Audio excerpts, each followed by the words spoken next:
Live. What's up, everybody? How is everybody? Um, so the initial plans was to just do open panel, but I saw that affidavit from Aiden Fucci's mom came out, but it's only like a couple of pages, so we could read that first and then do open panel. I'm gonna post the link. I'll pin it in on the YouTube, or yeah, duh, that's what you guys see, the YouTube side. I'll pin it up on the comments. But first I'm going to go over this affidavit for a minute and say hi. So if you do end up coming backstage, if you do end up coming up, it might be just a few minutes till I get my intro, my hellos and everything. So here, let me pin this and then I'll talk to you guys. So this is the link if you guys want to come up on panel. We talk about anything, any case you want. You let me know. It's pinned. Okay, so what is up, everybody? Jennifer, what's up? Nick NK did it in the house. Mezara, Dolphins Power, what is up? Delana, we got Delana. We got Chelsea Brooke. Hey, hey, hey. Diana Wright, what's up? Carol, the little things. I like that name, the little things. Who else do we got? Burnett Terry 73. Oh, hey, I the Tiger. It'll be a few minutes though. I'm not, but yeah, you could just no biggie. We got wait, yours says Eye of the Tiger, but I thought you were Dolphins. Do you have two profiles? I was gonna ask you about that earlier. Yeah, anybody that wants to come, you guys come, just wait backstage. And then as soon as I'm done with saying hi and reading this affidavit, we will start adding people. So come on up. Hopefully we'll get a few people, at least a few people. I know last time we got I think we had 3 people last time. So I would like to possibly get more than 3 people. And we could just alternate, rotate them like one person and then take turns and stuff. Oh, wait, hold on a second. Why is that? Hold on a second. Something's playing. Sorry, hold on. You guys, hopefully you didn't hear that. The one page I had up was playing something. Hold on a second. Gosh darn it. Hold on one second. What the heck? I'm trying to make it so if it comes back on, it'll just be mute. Wonder why it's doing that. Well, I hope it doesn't come on again. All right. This started playing. That was so weird. I guess not, because it happened last time. That one time with Bella. Anyway, hey Libra, what's up? Mezara, okay. Angie, Andrea Delaney, Wolf Spirit, what's up? Missy B, Angie, okay. So Casey, so yeah, you guys, if you guys come up, hey Mark Klein, Alexa Lovekin, what's up? If you guys come up, Aaron Brookshire, Ray Bibby, hey Carol. So yeah, if you guys come up, just bring up a case. It doesn't even necessarily have to be a case that you know a ton about, but maybe something you're interested in, and then we could look it up and go over it and see what chat knows. But try to have a case in mind that we could talk about. Even if it's one of these new ones that I've been covering, if you want to chat about it, because I actually do have piece of hair. Sorry, it was a little.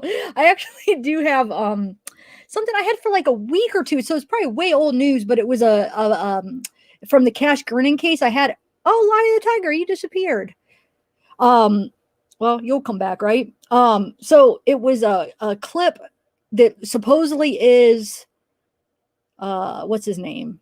Darian Brown. So actually I could play that too. So you know what we could do is we'll go over Aiden Fucci first. Is there anybody that wants to come up and talk about that case?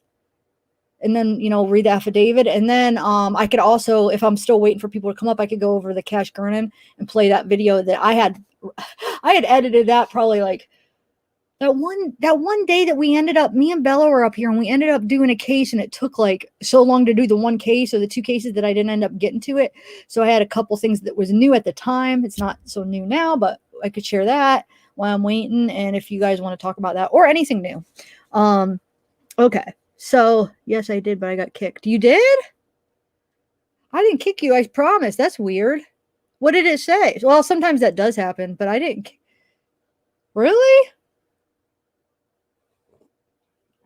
All right. So, oh, Jennifer Green, you're backstage. So, Jennifer Green, are you wanting to talk about Aiden Fucci? Hey, Sarah Lee. Hey, have you guys watched the Betty Broderick story on Netflix? It's not a new story, but this is a woman who is so intriguing. No, but we could talk about that. We could look it up. That name sounds really familiar. It just poofed you, Dolphins Power. We'll come back if you want, or if you want to wait till we have Jennifer in backstage. Now, I mean, I'm gonna be on for a few hours, so whenever you want to do it. But why is your it says Eye of the Tiger when you're backstage, but that says Dolphins Power. Hey, Mark Klein. Okay, so thanks for the super chat, Sarah Lee. Yes, let me write that down. We could talk about that today. That name sounds so familiar. I feel like once I look it up, I'll be like, oh, okay, I know that case, or I know that person, or whatever it is. Okay, Betty Broderick. All right, so let me bring up that. It's like a page or two affidavit from the Aiden Fucci case, or from his mom, her affidavit here. So the one. No, not that. All right, 1 second. Let me.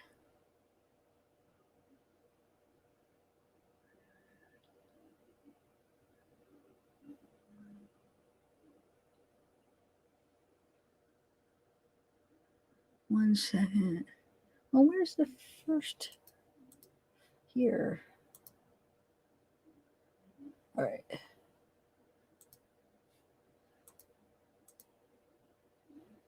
Okay, so let me bring let me get the affidavit and then we'll bring you up, Jennifer. I'm going to read this affidavit real quick and then we'll chat. I'm guessing you probably want to chat about that case. Chat frozen. Hey, well, Bridget, I will get those emails today. I just wasn't in a rush because I knew you weren't feeling that good. But I have a bunch of them, so be ready. Okay, so let me share my screen real quick and we'll just do this affidavit real quick and then we'll bring up Jennifer and start the open panel. I like having new people. It's fun to try to do it once in a while. At least maybe once a week or once every couple weeks. All right, so let me share my screen. Okay, so this is just the first page, and then the other page has a little bit more information. So this is Crystal Lane Smith. That's Aiden's mother. And everybody probably knows about the update now that she got arrested for tampering with evidence. So, blah, blah, blah, singular sheriffs will say, whereas an affidavit has been made by a law enforcement officer, it appears to the court from having read said affidavit that there is sufficient probable cause to believe on 5/9/2021 in St. Johns County, Florida, the defendant, Crystal Lane Smith, did commit the above listed violations of the laws of the state of Florida. There are, therefore, to command you to arrest Institor. I can't see what that letter is, but the above named accused and bring him or her before the circuit court, St. John's, Florida, at the next 24-hour appearance hearing following his or her arrest, unless blah, blah, blah. So the tampering evidence is a $25,000 bond. And I've read somewhere, I guess people were thinking, with bonds, you usually have to pay 10% because you get a bondsman, and that's what the bondsmen do. They pay it, you pay 10%, and usually it's 10%, and then as long as they could see you're good for the rest. And basically, if you show up, as long as you show up to court, then they get it back, But if you don't, so they're taking a chance, because if you could just take off, leave the country, and then you don't get your money back. That's why, let's say you would post your own bond or whatever, you take off, you don't get that money back, but you show up to court, you'll get it back. So anyway, all right, so let me bring up the other one real quick. And then we'll bring up Jennifer. Don't leave, Jennifer. I see you. Let me make this big. All right. It should be big enough for us to read. So So between the hours of 12:55 and 13:28 hours, which is 12:55 p.m. and 1:28 p.m. basically. Why did that do that again? Hold on, it's the videos playing again. Oh my god. I got to get out of this. It keeps... Oh, wait, hold on. Let me exit. I have it on mute. Why does it keep doing that? All right, sorry. I know you guys can't hear it because I'm not sharing the thing, but I keep hearing it play. Hold on. Let me go back to... all right. I'm sorry, guys. So between those hours, so basically in the afternoon, 12:55 to 1:28 p.m. So in the afternoon at 724 Castledale Court within St. John's violated the law and did then in there. So this is what she did. So tampering with or fabricating physical evidence on Sunday, May 9th, 2021 at approximately 1000 hours. So that's 10 a.m. basically. TB, which is, what's TB stand for? Oh, Tristan Bailey, a 13-year-old juvenile, was reported missing. The ensuing investigation led deputies to believe she may have been in contact with Aiden Fucci on the evening of May 8th, 2021. Contact was made with Aiden Fucci at his residence, and his mother, the above-named defendant, was present. Aiden Fucci volunteered to ride with the deputies to show where he was last with Tristan Bailey. As Aiden Fucci spoke with deputies, his story began to change, and he subsequently invoked his constitutional rights. Tristan Bailey was located deceased from an apparent homicide, and Aiden Fucci was determined to be the primary suspect. During the course of the investigation, a witness identified that Aiden Fucci was wearing jeans on May 8th, 2021 at 8 p.m. before the murder of Tristan Bailey. Based on the investigation, Aiden did not go home or change his jeans prior to the early morning hours of May 9th, 2021, when Tristan Bailey was murdered by Aiden. Moreover, video surveillance during the early morning hours on May 9th, 2021 indicate Aiden was wearing jeans. During the course of the homicide investigation, video surveillance was obtained from the defendant's residence. Video surveillance confirmed deputies speaking with Aiden with the defendant present. So the defendant is his mom. After Aiden left voluntarily with deputies, the defendant can be observed on her video surveillance going to... Okay, so hold on, let me just see. I wanted to see how this works. So they come over, was obtained with the defendant's residence. Video surveillance confirmed deputy speaking with Aiden with the defendant present. Okay, so then after Aiden left voluntarily with the deputies, the defendant can be observed on her video surveillance going to Aiden's bedroom at approximately 12:55, retrieving what appeared to be a pair of blue jeans, taking the jeans to the adjacent bathroom, and appeared to be scrubbing the jeans in the bathroom sink. The defendant then was observed on the video taking the jeans to her master bedroom for a period of time. A witness can be observed from the video surveillance inside the residence at approximately 13:05, which is 1:05 p.m. hours, and appeared to have a discussion with the defendant. I don't know who that is. The defendant retrieved the jeans from the master bedroom, and both the witness and the defendant can be observed inspecting the jeans several times before the defendant returned the blue jeans back to the bedroom of Aiden Fucci at approximately 13:28 hours. So whoever that defendant or whoever the witness is, they're inside, and then she goes and gets the jeans to show them. There's probably no sound on this surveillance. She goes to get them to show, probably where she scrubbed them, and she's probably asking, can you see anything? Does it look? I'm just guessing, but probably. I mean, she's showing it to them, and they're probably thinking they're clean good enough. Little do they know that investigators have, like luminol, they have things where you're not going to just scrub it out and it's going to be gone. I mean, maybe if she would have put it in the washer, but there's probably chances are you're going to get, it's going to be able to show that. But anyway, so she shows the witness, and then she takes him back into his room. During the course of the homicide investigation, Aiden was transported to the St. Johns County Sheriff's Office and placed with his biological father and biological mother, the defendant, in an audio and video recorded interview room. While in the interview room, Aiden's parents asked him about anything that would be on his clothes from the previous night. Aiden advised he was wearing blue jeans. The defendant asked Aiden if he was sure there was nothing on them, and Aiden responded, I think so. Why? The above named defendant could be observed giving Aiden a questioning look and whispered blood. Wow. The witness from in the residence was identified and contacted on May 12th, 2021 at her residence. Detective conducted a I can't even read. It's so blurry. Whatever that says. I don't know why it's so blurry when it's big. Oh, wait. Let me look it on this one. It's not as blurry. So, what the heck is that word? I don't even know how to say that word, guys. Sorry. Surreptitious audio recorded interview in which the witness advised the defendant detectives conducted an audio recorded interview in which the witness advised the defendant located a pair of damp jeans in Aiden's bedroom hamper.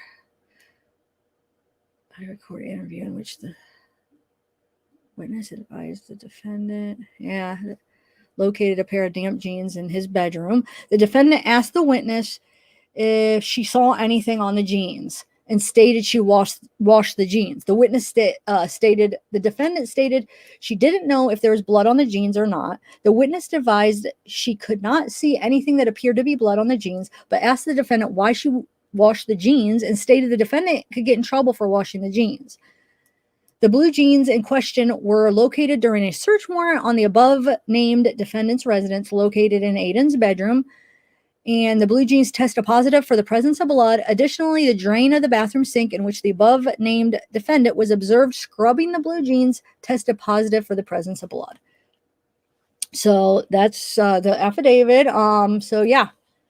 All right. So let me get this off the screen. I'm going to have to just exit out of this because it will keep playing. All right, so let me go back to chat, guys. Okay, so we got a few people up in here. Okay, so we'll just take them in order here. Jennifer Green in the house. What's up, Jennifer? Hello, Miss Sav. How are you? I'm good. How are you? I'm pretty good. Thanks for coming up. Oh, you're welcome. Thank you for having me. You're welcome. Oh, my pleasure. So what do you think? Are you into this case, this Aiden case, or? Actually, I have been since I heard about it. My niece actually lives down there. So, Wait, who lives down there? my niece. Oh, okay. So, it's definitely something I've always worried about happening to her because she's a young girl herself. Oh. But does she know any of them? Was she like? no. Okay. I have very many questions about this case, actually. Yeah. Just with that affidavit that you read just now, um, I'm surprised that the mother isn't charged with accessory after the fact. Yeah. Because I know I live in New Jersey, and I know I'm a first responder, and Oh, nice. I talk to Wow. police officers and things like that. And I actually have been talking to some of them about it, and they were surprised as well that she didn't get charged with accessory after the fact, due to the fact that she knew the blood and she tried to cover it up, Yeah. you know. Yeah. I mean, And the kid was already taken into custody, so it's a. I guess it all depends upon the DA what they choose to decide to charge the kid with. do you think they were kind of waiting to like interview her and see? Well, either way, I guess you're saying just for what she did, she could be accessory. Yeah, I see. I think that Man, that's maybe a they're tough giving one. her a break because she maybe came clean about, yeah, I did do it, whatever. But something's got to give. These parents Yeah. really need to start doing something. They need to start parenting their kids, not just having them and letting them go, you know? I know. I wonder. I haven't really seen anything as far as like, was she a good parent or how was his upbringing or anything like that? Do you know anything about that? Was anything ever come out? I haven't either, but my whole thing is it's not like he was carrying around a small um, pocket knife. It was a folding buck knife. So it's not a small knife. That's a significant knife. And anybody who I was brought up around hunters all my life. Um, I do not hunt. But so I know the size of that weapon and it's a significant. Is it? I don't even know what is it called? What kind of knife? I'll look it up. You It's a said folding buck, BUCK knife, and it's to gut deer. okay. And there, so when people are saying that he was carrying around a pocket knife, no, that's not what it was. It was a folding buck knife. So when they're folded, they're about maybe four So or this five is what inches long. Yep, okay. that's it right there. I guess I could see why they said pocket knife because it folds up and people might just look at like anything that kind of could be put in your pocket as a pocket knife, even though it is, bigger than one. But Oh, um absolutely. But I yeah, think like most people, when they think folding knives or a pocket knife, they think of like a Swiss Army knife. That yeah, thing I see. is meant to do damage. It's not.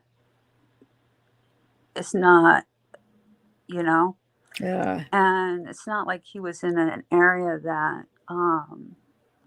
is a high hunting area, and we haven't heard anything about him having gone hunting or anything. So I just question, how do you not know that your child has this freaking thing, first of all?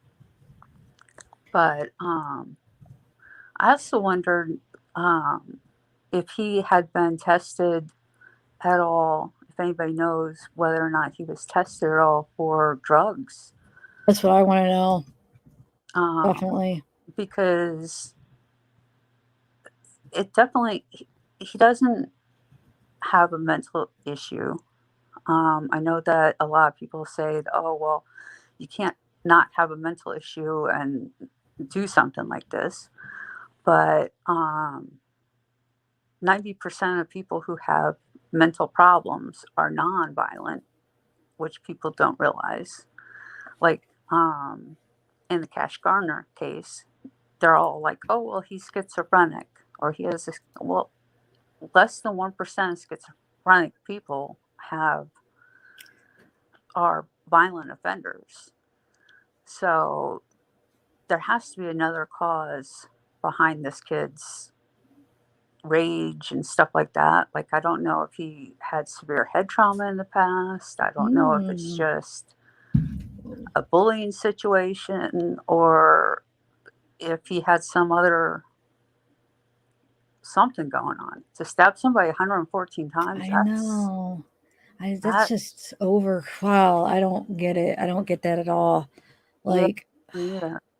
Did they say when he's supposed to go in front of the judge again? um, hmm, I don't know actually. Let me see here. I know there was a couple things where when was the last hearing? Because I found something.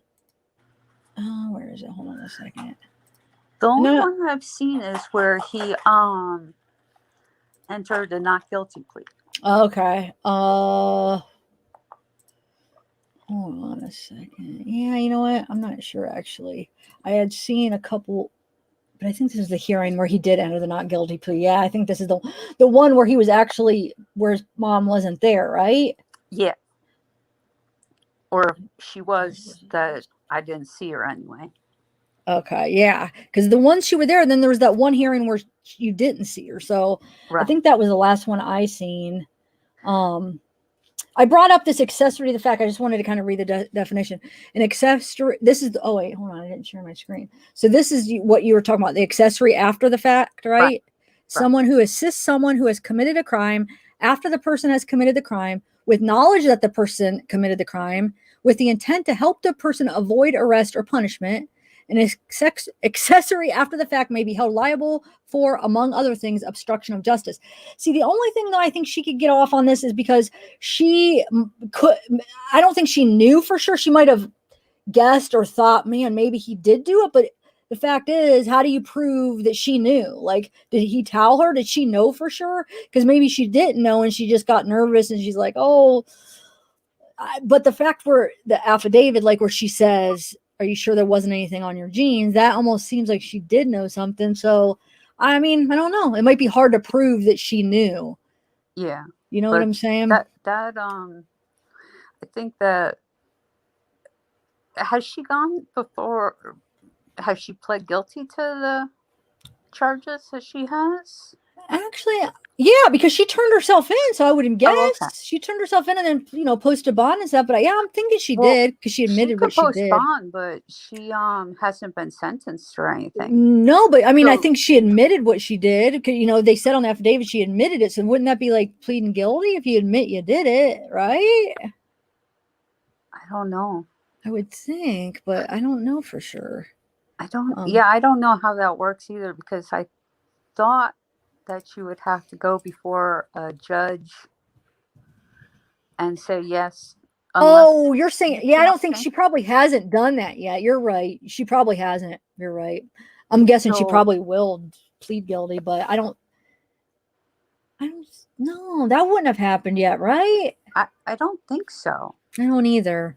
And that's why she can still take back the, yeah, I did it, whatever. But I think that maybe if she went in and said, yeah, I did it, and this is why I did it, but I wasn't sure, maybe they're giving her a break for that reason.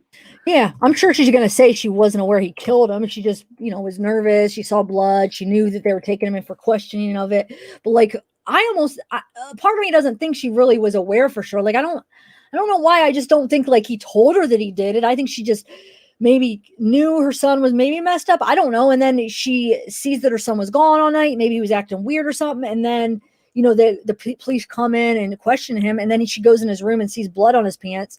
So maybe she was just like, wonder if he did. I better, help him out. But I don't know. For some reason, I don't think he told her that, or she was aware for sure. Yeah. I think she's maybe assumed. I don't know. I think she probably put 2 and 2 together. But is that enough then? Just like for her to not be for sure, but like speculate and kind of think, well, maybe it was for the accessory. Where she asked him about the blood, it may, but maybe she's helping the police and to get her son help and everything else. True. And that's why they're not charging her that way, like almost like a plea deal. But yeah, maybe. And I'm thinking with him being so young that he might actually get out one day. I mean, not for a long, long time, but like if he's rehabilitated, like as an old man, like I could see maybe him actually having a little bit of freedom, which I'm not saying is right, but I don't know though. Maybe not. What do you think? On his psychopathy, I think. I just tend to believe that he's one of those individuals who is like was a budding killer. He had openly stated that he was going to do harm to somebody. And I can't even fathom today, in this day and age, that nobody, not one person, took this child seriously. Wait, so tell me, I missed that. He remind me. I feel like it sounded a little familiar. What did he say? He openly told some of his friends, at least 2, if not more friends, that he was planning on taking someone. He didn't say a name or a gender or anything else, but he openly said to his friends that he was planning on going take somebody into the woods and stab that person to death. So the crime was definitely premeditated. It wasn't like a spur of the moment situation. So he told some friends, and then the friends never said anything to anybody? Right. They never they never went and said to the parents, never said to the police officers, never said to the somebody in school or anything, especially with the school shootings and everything else that are taking place nowadays. You would think that Oh yeah. somebody would have taken this child seriously. But that reminds me of, like, you remember James Holmes from the guy in Colorado that shot up the movie theater? Yes. He told his psychologist, he went to college, I forget what college, I think it was Colorado University or whatever. He told his therapist that he wanted to kill someone, but he never said anybody specific. He just felt, he said he had the urge to kill someone. But she never said any. I mean, she never turned him in and didn't come out till afterwards. So that could Well, have been prevented, I feel like, on that one. but see, that goes to patient client confidentiality because he didn't have a plan in action. Like he Okay. had he said to the person that, yeah, I feel like I want to do it. It's just like if you have suicidal ideations and you say that I have thoughts of this, and the question is followed up very quickly with, do you have any plans? Do you have, this, that, or the other? And if there's no plan and there's no, or they say they don't have a plan, see, that's where a lot of the people with issues, or even the people who don't have issues, know enough not to tell people certain aspects.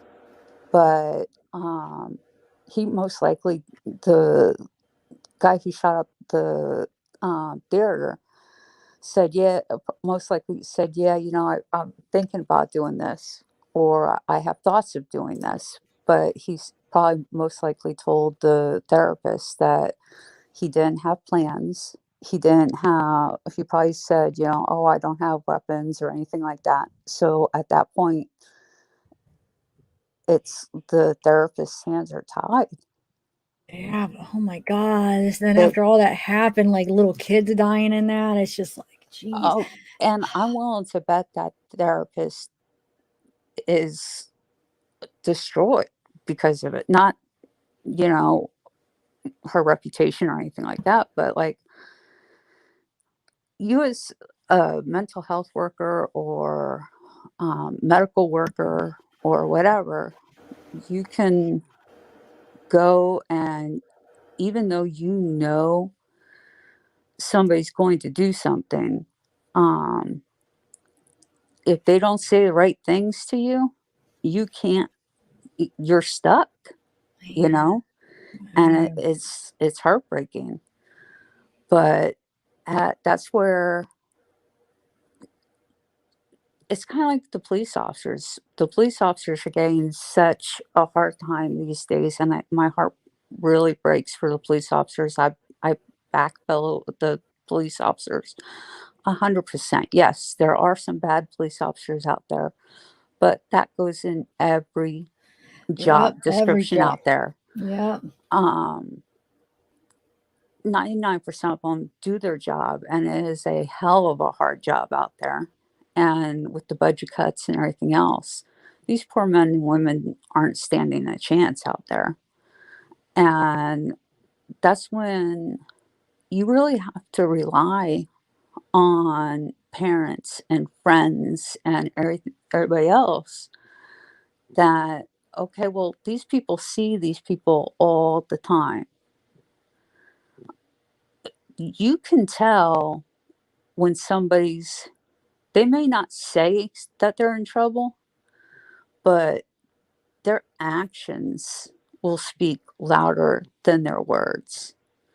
And if people could just pay attention, and it goes back to the 9/11, if you see something, say something.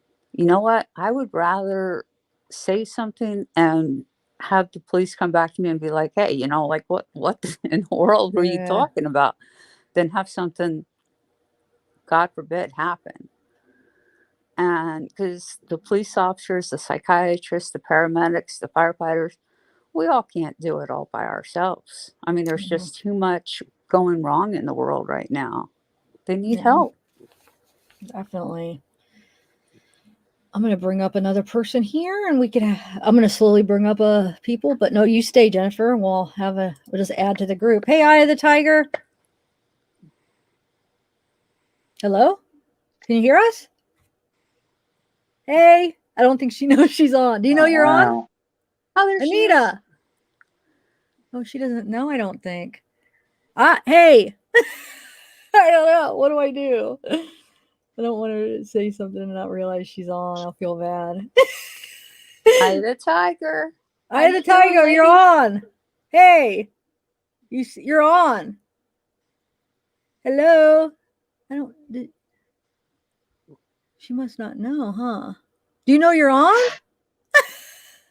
Well, I could bring up James. I'm not sure what to. Anita. Well, maybe I shouldn't say. Well, no, yeah, she did have her. She says her real name. Well, I don't know. Can you see us? Hello. What should I do? Oh, my bad. Okay, we There were she trying to is. get a hold of you. Like, she don't think she knows she's on. Hey, so have you been following this Aiden Fucci case? Here. Oh, you can't? That's why she wasn't hearing us, huh? Ah, That's weird. You can't hear Maybe- us? Well, maybe maybe- come back in and go back out. yeah. I can't hear you at all. Wow. All right, try to go back in and come. Oh, she can't even hear me say that. Never mind. Wait, let me text it so she can see.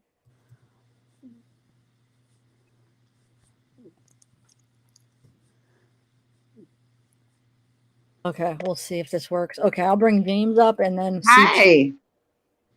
Can you Can you hear see me that? now? Can you hear me? Can you hear us? Can you hear me? Yep. Yeah, Can you hear us? No, I'm on. you can hear us? Yeah? I don't know. guess not. I don't think she can. Oh, poor lady. Okay. Well, I'll bring up James. Hey, James. Hi, James. Hello. I know I'm on. Hello. Oh, hi, James. What's up? Yes, Thanks I for know coming. I'm on. Oh, she's on a delay. Here, let me. Okay. Thank you for having me on. James? Yep. Can you hear me? Yeah, we can hear you. Can you hear Jennifer? Can you hear him? Yep. Okay. Well, thank you. Thank you for having me on. Oh yeah, thanks for coming on. I'm glad to have you on. Can you hear me? I just Can you hear me? You have to come back and come back in. Not you, James. Not you here. We'll have her go back in, come back in. So James, have you been following this Aiden case? I have not, but I just wanted to touch base with you really quick about poor Samuel. Oh, Um, Samuel Olson, you mean? Yeah. Did you hear that his mom was trying to get to Louisiana with the body? Hmm. Wait, what? What do you mean?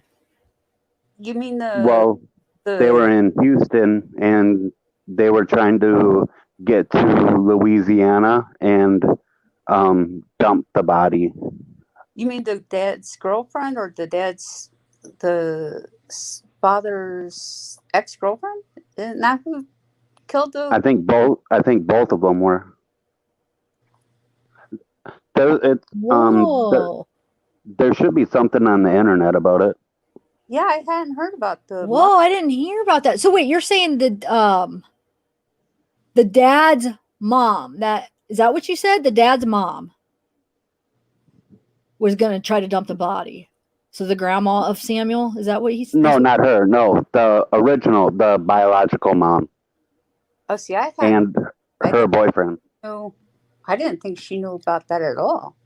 What? Hold on, I gotta look this up. How was she a part of it? I thought it was. Are you talking about the dad and the girlfriend? Maybe the biological mom. What? And yep, and Whoa, her ex-boyfriend. What? I'm confused. Yeah, they were trying to go to Louisiana and dump the body there.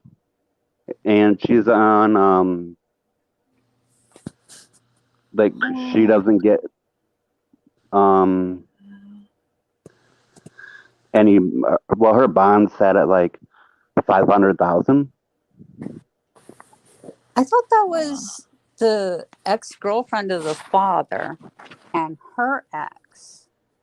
That I don't think it's the biological mother, is it? No, that's what I'm reading. It does. Hold on. No, it's the biological dad and the girlfriend, because the girlfriend's the one that had him in the bin and stuff. But this title does say something like, it says, okay, Texas boy's body moved by suspect for weeks. Wait, but that might just be when they moved him from, hold on, let me read this. Authority surveillance to called him around May. Okay, so that's the same stuff that we read already. Let's see. Booked a room in his name. Okay. Whoa. Oh no, that's the mom saying, yeah, that the dad should face charges. Okay. Yeah, I'm not seeing I bet if you anything. just Googled his name in Louisiana or her name in Louisiana, like a story should pop up. Okay. Huh. And they just have her as a flight risk. But do you know, do they do like autopsies on Saturday or Sunday? Because I was just That all depends upon the local municipality, and it also depends upon how urgent the case is, where the child was decomposing. And I don't mean to be graphic, but if the child was already in decomp, I'm going to most likely, I know from this side of things that they usually do not do autopsies on somebody who's been dead for a considerable amount of time. Immediately, they would probably put them in the refrigerator section and do the autopsies on Monday. Okay, so let me read this. So you're right, but it's the girlfriend. But you're right about her wanting to move so it's the biological dad, maybe. Well, let's just see what it says. So it says Samuel Olson update, bail set at 500,000 for Teresa Balboa, who was headed to Louisiana with body, prosecutors say. So Teresa Balboa was planning to escape to Louisiana with the body of 5-year-old Samuel Olson, according to Harris County prosecutors. After hearing from both sides in a bail hearing Friday morning, the judge set Balboa's bail at 500,000. She's charged with tampering with evidence in connection with Samuel's death. More charges could be filed after Harris County medical examiner determines how the boy died.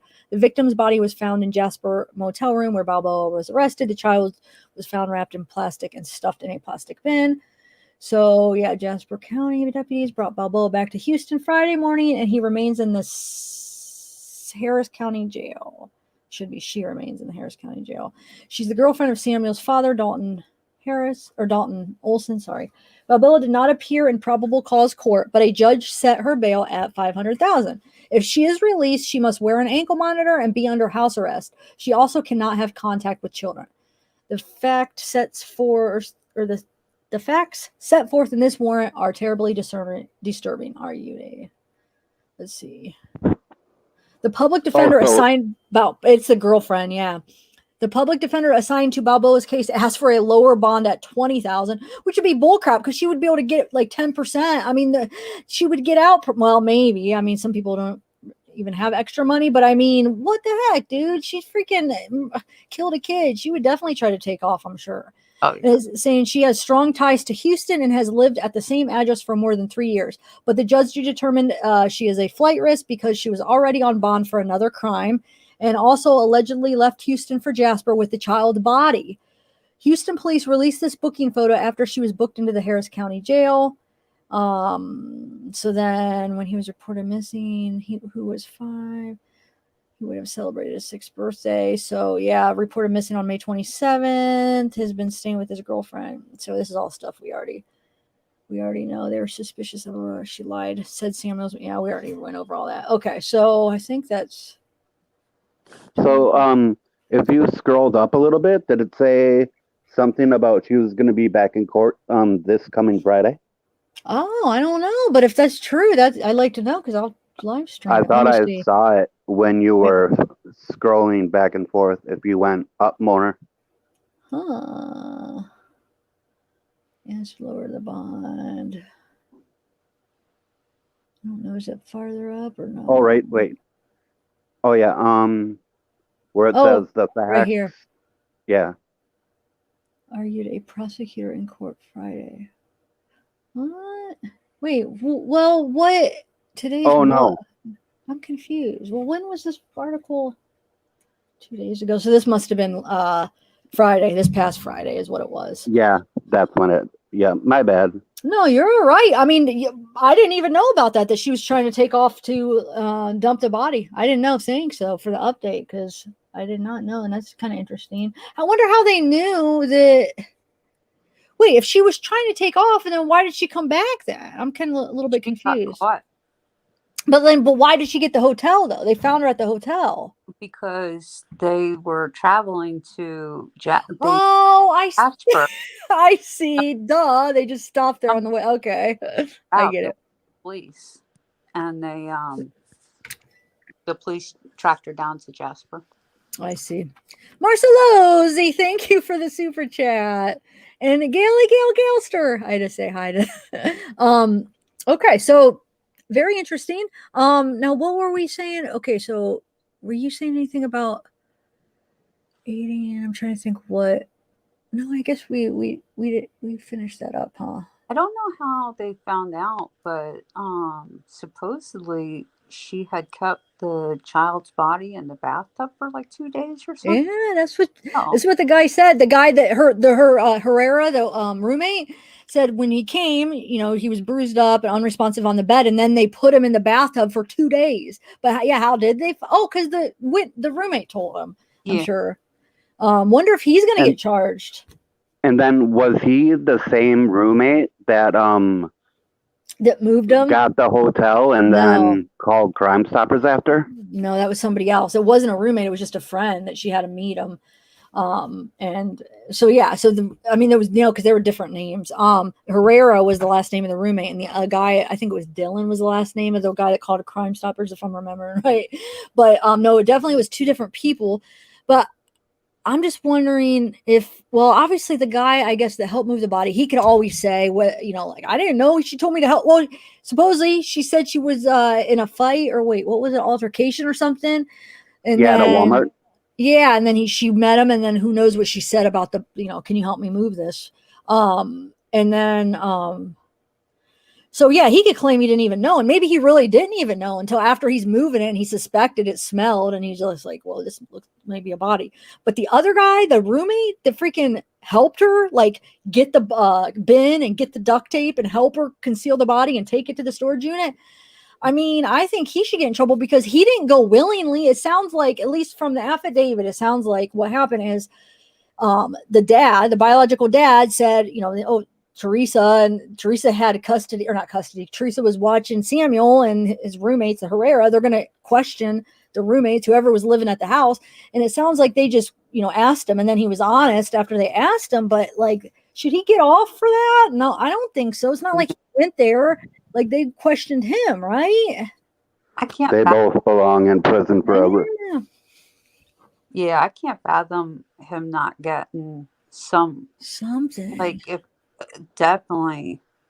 Unless if he's gonna maybe he took a deal, to give the information he knows, but he should get something at least. Yeah, because you finding the kid's body in a bathtub and covering that up.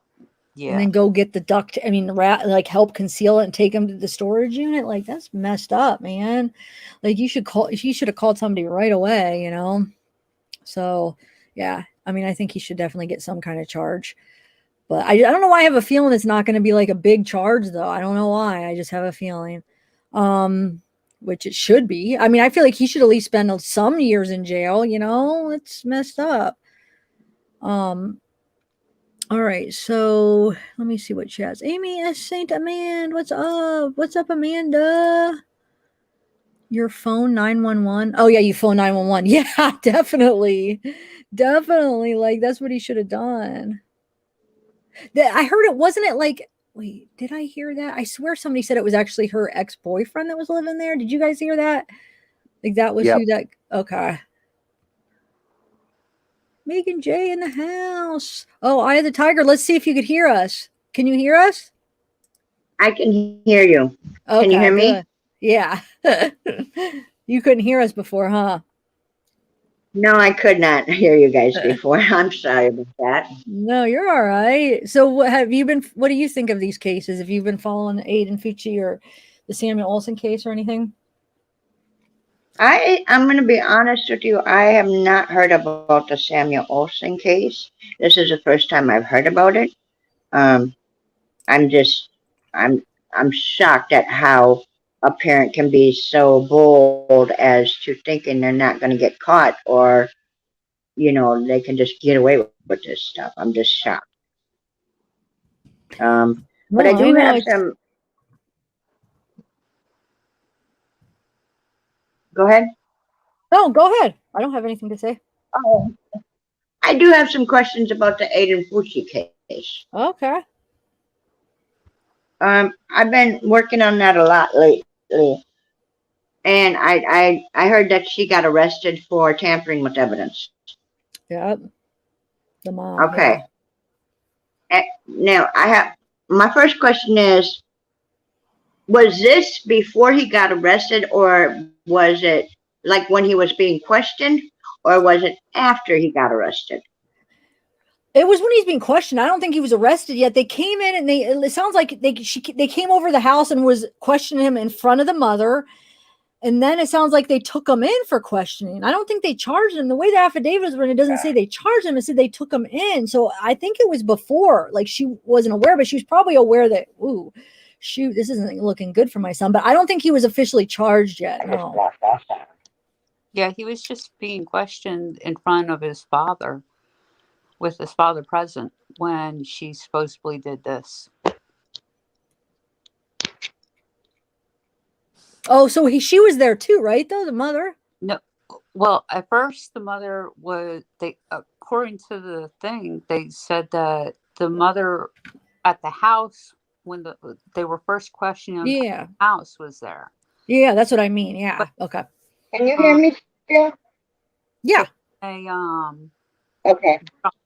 I can't hear you. I just lost sound. Shoot. Well, I don't know. That's weird. I wonder why she keeps losing sound. But go ahead, Jennifer. What were you saying? At the house, they had Aiden's. But you can hear me? Well, you'll have to come back in. I'm going to have to come back in. Try to do it again because this isn't going to work. I'll have her come back in. Go ahead, though. What, Jennifer? They had Aiden's mom and dad at the house. And then when they told that he needed to go to be questioned, his father went with him because he's a minor. He has to have a representative. Oh, wow. I must have missed that in there.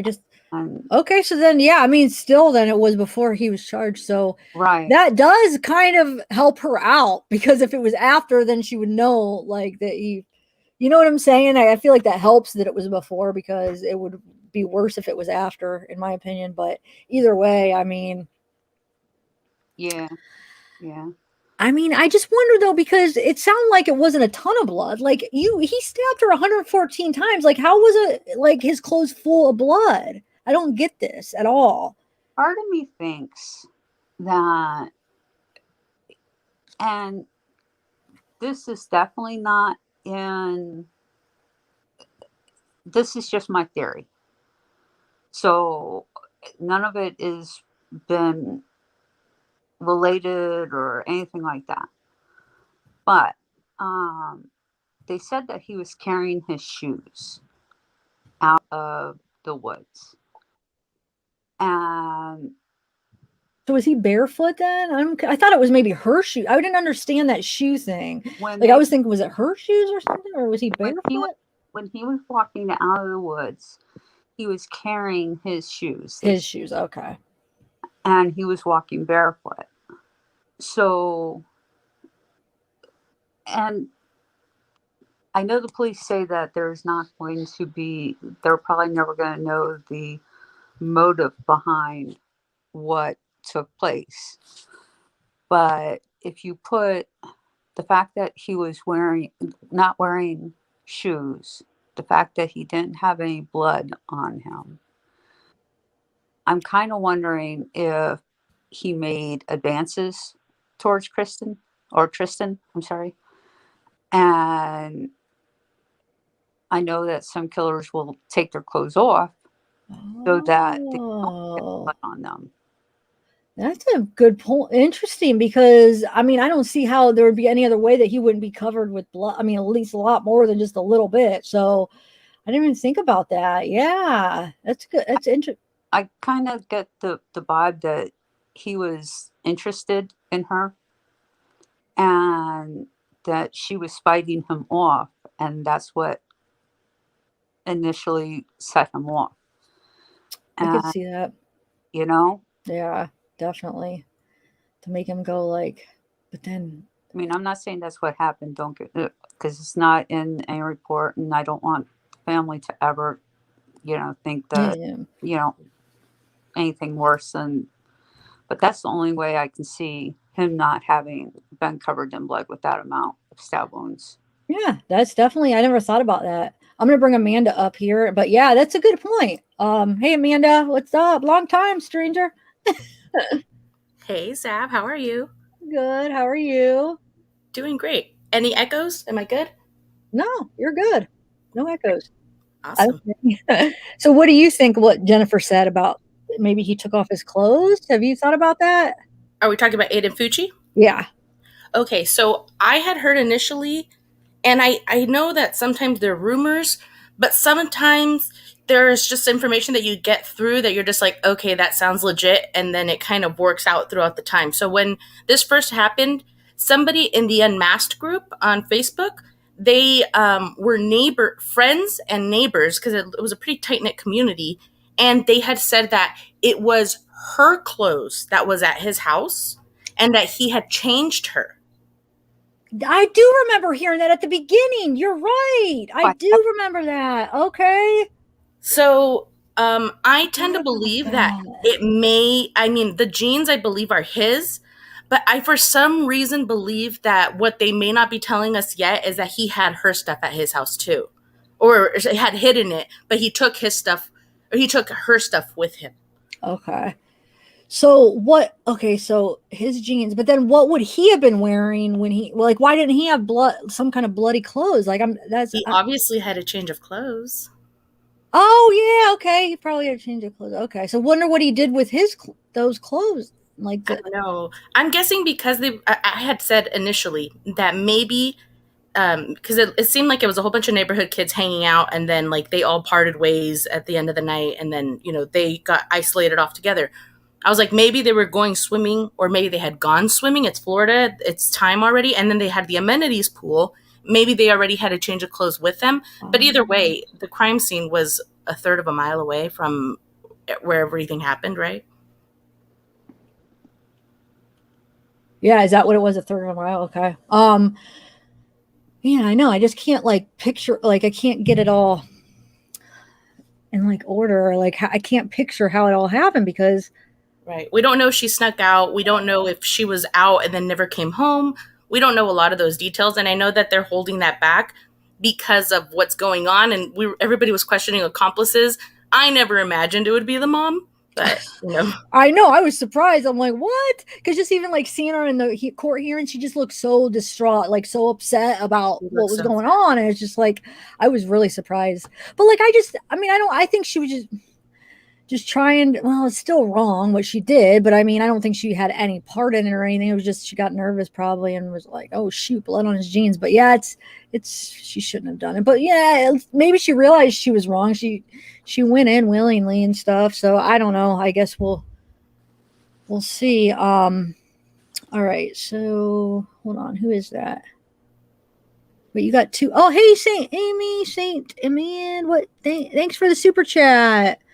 So Deb, I'm sure. I'm gonna hop off so you can get more people up there, dear. Okay, there's really nobody else here, but Oh, okay. Well, I know Bridget's coming up in a little bit, but no, I mean we're fine right now. Okay. What else? Anything else, Amanda? What about any other information that you want to talk about? I know a lot about the Balboa case right now. If you have any questions about that. Oh, yeah, we were just talking about that. So. Well, technically, it would be Samuel Olson's case, but I mean, it's a case against Teresa Balboa as well. Currently, hopefully, the charges get bigger. Is there any? Oh yeah, I think they will. I think they're just waiting to get enough evidence and build the case a little bit before they make the official charge. I mean, I don't think she's getting out of this at all. Well, so what do you think? Do you think the dad had anything to do with it, or? So, I'm hearing conflicting reports. Obviously, everybody has a past, and his past is, I mean, I guess you would say sprinkled in a nice way with incidents of him having done bad things. And I actually spoke with somebody, and this is a he said, she said, hearsay thing, but this person, I don't want to say they seem credible because they could be telling their own story, but I believe this actually did happen to them. They were claiming that Dalton had assaulted him a while back because he was dating the ex-wife, who would be Sam's mom, Sarah, and that he accosted him and essentially kidnapped him, and that he was rescued, that nothing happened because he got rescued. And essentially that's, he says that he may look like he's not involved in this, but just don't discount him out, because for all we know, he does have tendencies to do things that are out of pocket. Wait, what do you mean rescued by who? I'm confused. What I have the story. I have the story, and I asked him for permission to read it, and he told me, yeah, but I didn't know if you wanted me to. It could be a complete lie or a rumor, but this guy is, he's saying it as if, it 100% happened to him. Wait, who? So, yeah, maybe I wasn't following everything. I'm a little confused. Yeah, would the story make more sense if you read it? Will I be able to understand it? Sure. Yeah. Okay. Yeah, go ahead. I would like to hear. I'm really invested in it. This case is interesting. Like, yeah, I would like to hear. Let me start off by saying, I think Dalton's guilty of being a bad dad and having bad judgment and leaving his son with Teresa. I do believe the COVID story. I do believe that he left his son with Teresa because his son was coming down with a cold. He lived with his dad and his grandpa, and he didn't want his elderly grandpa, who was sensitive to COVID, to get sick. So I believe he left him with Teresa. I don't know the circumstances surrounding that, because from what we know, Benjamin, who is the accomplice who was there, who helped wrap the body and put him in the storage unit, or wrap up Samuel and put him in the storage unit, he is her ex-boyfriend. So they live together in a 1-bedroom apartment with a bathroom that connects into their bedroom where they had Samuel. So, I mean, they're obviously closer than close. I don't get it. She was supposedly engaged to Dalton. I have a picture of Dalton, saying she said yes. In other words, he proposed to her. So I'll just start off with that I think Dalton's a bad dad. I think he made bad choices. But as of right now, I don't think he was involved. And I made a point from a reporter's interview that had interviewed Dalton before she was ever caught, and he had said that he had spoken to Samuel the 10th Okay. I'm sorry, not the 10th. I'm sorry. Oh my gosh, I lost my train of thought. But he had said that he had spoken to him 11 days before she reported him missing. So something to the effect, and you're thinking, how could he have spoken to his son if his son had already passed? And I just thought to myself, this was before she was caught. She was probably brainwashing him with as much of a story as she could. And she was like, don't you remember you talked to him? And could have put it in his head that it was another date, because as we know, he left his son there and he kind of lost track of time. And then when he needed to get him back, she didn't have him anymore. Okay. That's what I think happened. So I'm going to go ahead and read this. But, just saying. And this could be a rumor, but this guy he's from the area. I checked out his Facebook and everything. Okay. So he says, years ago, Dalton and Sarah separated. Me and her dated briefly. She decided to see if she could get her family back. We stopped talking. Months later, D.O. pretended to be her on the phone and succeeded in having me meet with, quote unquote, her. Turns out it was him messaging me from her phone. He didn't like she had stuff going on while they were separated. I don't know, but I went to meet her, and it was him and a friend. They blocked my car in, and lucky me, a tow truck pulls up and asks if everything is okay. That's when he moves away from the car He moves the car blocking my car in and took off quickly. He chased me for a bit, but I can drive. And then he put like a cool sunglasses face, like he can drive well. So I lost him. Next morning, I was messaged by Samuel's mother telling me that it was him, that it was all him, and he had planned. It was all him, and he had zip ties and planned on abducting me. True story. Wow. Okay. Huh. But I mean, I guess, yeah, that still wouldn't convince me that he would, hurt his kid. Right. But. So the reason I was trying to bring that up is everybody has a past, but he told me it's sad that you are quick to discount him if he does have this kind of past. So at least, look at it. And of course we're going to. I hear his cries.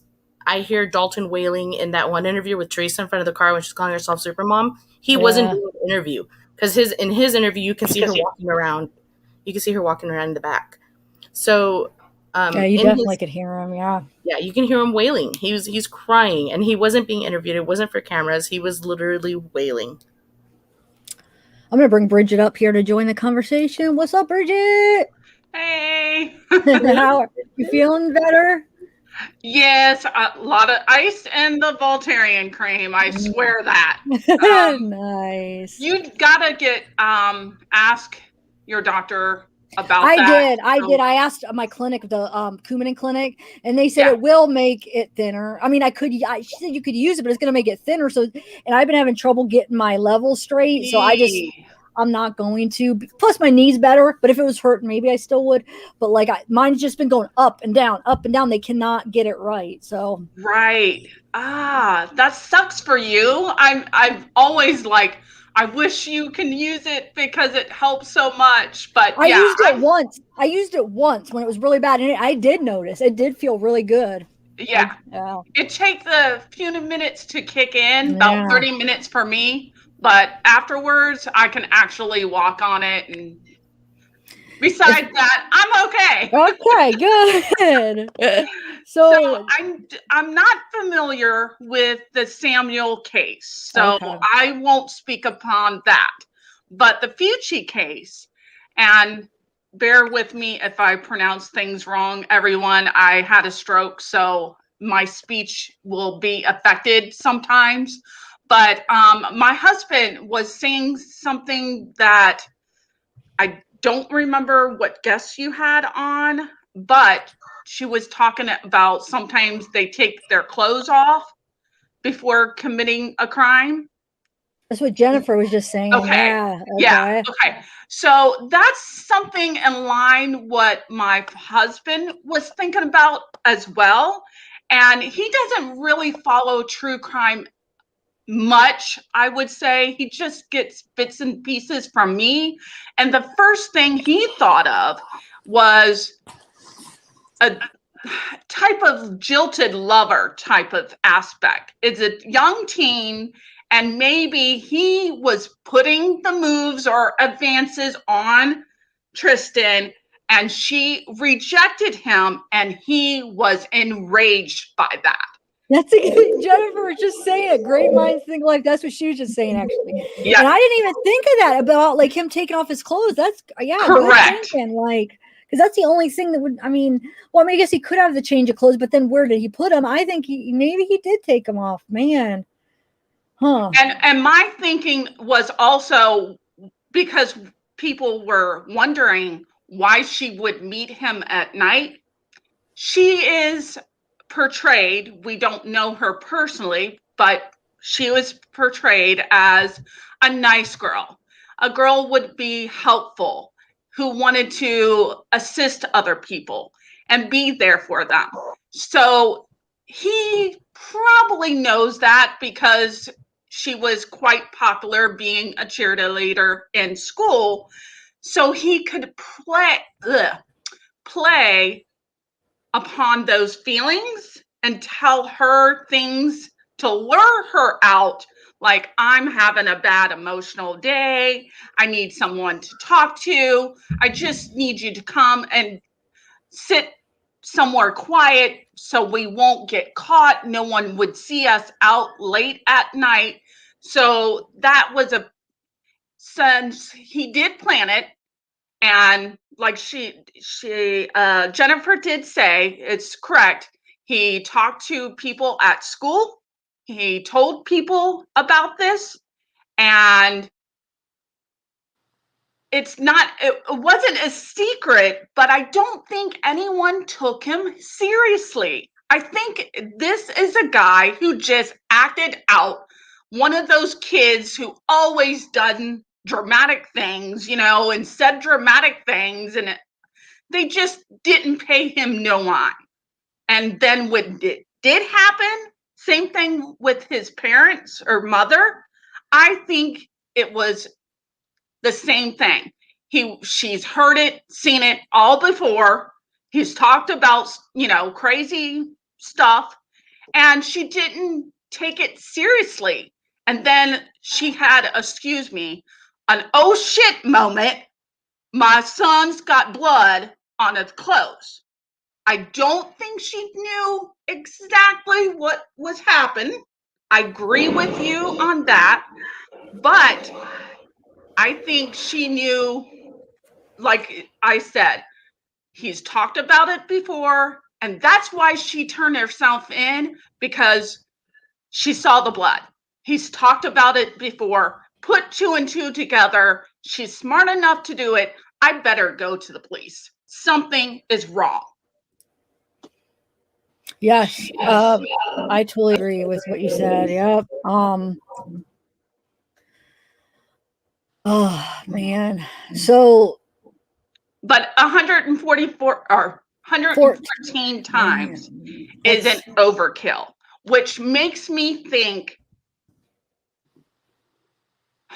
to my perspective, it was a sexual advance and it was rejected, and he was fumingly mad. We don't know. It would be interesting to find the autopsy report, if they release it or not, to tell where she was stabbed, because that also brings into perspective. Jennifer, I did think you said you were a dispatcher? Paramedic. Okay. I worked for an ambulance dispatching company as well. So I'm familiar with medical stuff, jargon going around. But the autopsy report will be eye-opening, because it will say where she was stabbed at, and it would give a good indication if it's around the face and the chest, up her chest. He wanted to, quote, destroy her. For a lack of better, terms, we gotta be YouTube compliant here. But a lack of better terms, destroy her. He was physically mad about her, so he wanted to destroy her looks, so to speak. Yes.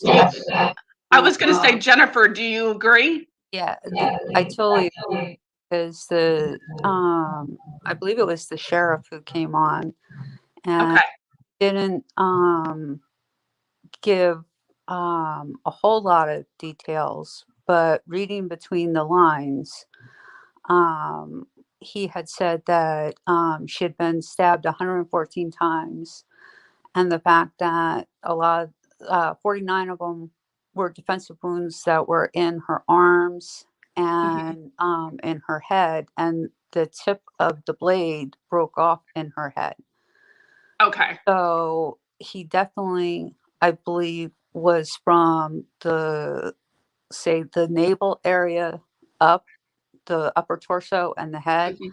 I definitely think he was trying to destroy her image and Yes. everything Yes. else. I definitely agree with your thought process on that. It's a whole like psychological Yes. go into. That's where I'm going with that. Yeah. And I think that Sorry, guys, my grandma was knocking. it's Sometimes. okay. I was, just talking to Jennifer and seeing if she agreed, since we have the same sort of background, and I'm used to be ambulance dispatcher. I And didn't know that. Wait a minute. I didn't know you yes, did that. yes, Wow. Okay. yes, I did that. God, The thin yellow line. early 90s, or not early 90s, late 90s, early 2000s. So, yeah, I did it for about 3 years. 3 years. And then I was moved to another county, and Jennifer, as speaking, it's a hard job, and to learn the new county and cities is, I'll be honest, I faltered on that. I couldn't get a handle of my times for the trucks, and I had to let them, I had to be let go at that point. I was used to my certain area, and when I was moved out of that area, it took me too long to catch up. And to be honest, you don't have that time. They need you, and to need you right away, because one truck is out, you need to know when the next truck can get to the next call. Right. Oh yeah, a lot. I was going to say, Jennifer, you can probably explain it better. I sometimes fumble with my words after the stroke. The EMS side of a paramedic or EMT, a firefighter, or a police officer, we're fortunate enough to have GPS. They dispatch us to a call, we take the address, boom, we go. Most of us, we respond to the same areas, so we know the areas. Oh, so when you as a dispatcher, yes, you guys, I give you guys so much credit, because thank you. you really do. It was the toughest job I ever had, honestly. Everything came easy. I don't, because I thought about going into dispatch as a part-time job, and I started taking some classes on it, and I said to myself, you know what, I can't do it. Like, I can't receive a phone call like that and not be do you still remember your 9 codes? Well, no, we have 10 codes: 10-4, 10-10, 10-8, 10-7, 10-9. Yes, I was going to say that was that part came easy for me. Back when I was doing it for the area I'm in, we didn't have GPS. We had maps. We had big maps on the board, and we were totally reliant on our ambulance dispatchers to radio into us to tell us where they're at, and we had to figure out the times where when they would get back, and for them to be sent out to another call. You can't send the same truck to two different calls, obviously. Right. But yeah. Don't have one truck going crossing. Dude, do you hear that? Wait a minute. Yeah. Do you guys hear that? What? Somebody's got a dog. Well, now it stopped. Amanda, did you hear it? Is Amanda It was still a on? dog. That was a dog? Really? Wow, it sounded like a. I heard it. Oh, I didn't hear dog? it. And my dog went to bed, so it's not mine. See, it sounded like a weird feedback to me too, Jay. I don't know. Okay, go ahead. I don't hear it now, but I've heard it a couple times and I didn't say anything at first. And then it came back. So just go ahead. Sorry, I didn't mean to interrupt you. Jennifer, what were you saying? Oh, I just totally agreed with what she was saying. That's all. Okay.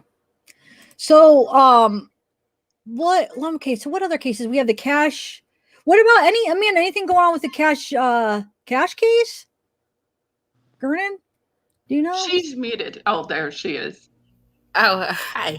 Hi. You're it just helps with not echoing and stuff when. Oh no, yeah, I'm glad. Yeah, that's a good idea. So, Cash Gernon, I don't know if you did an update, Zav, but so Brown's attorney right now, the latest is that he's saying that he's schizophrenic. I saw that. Yeah.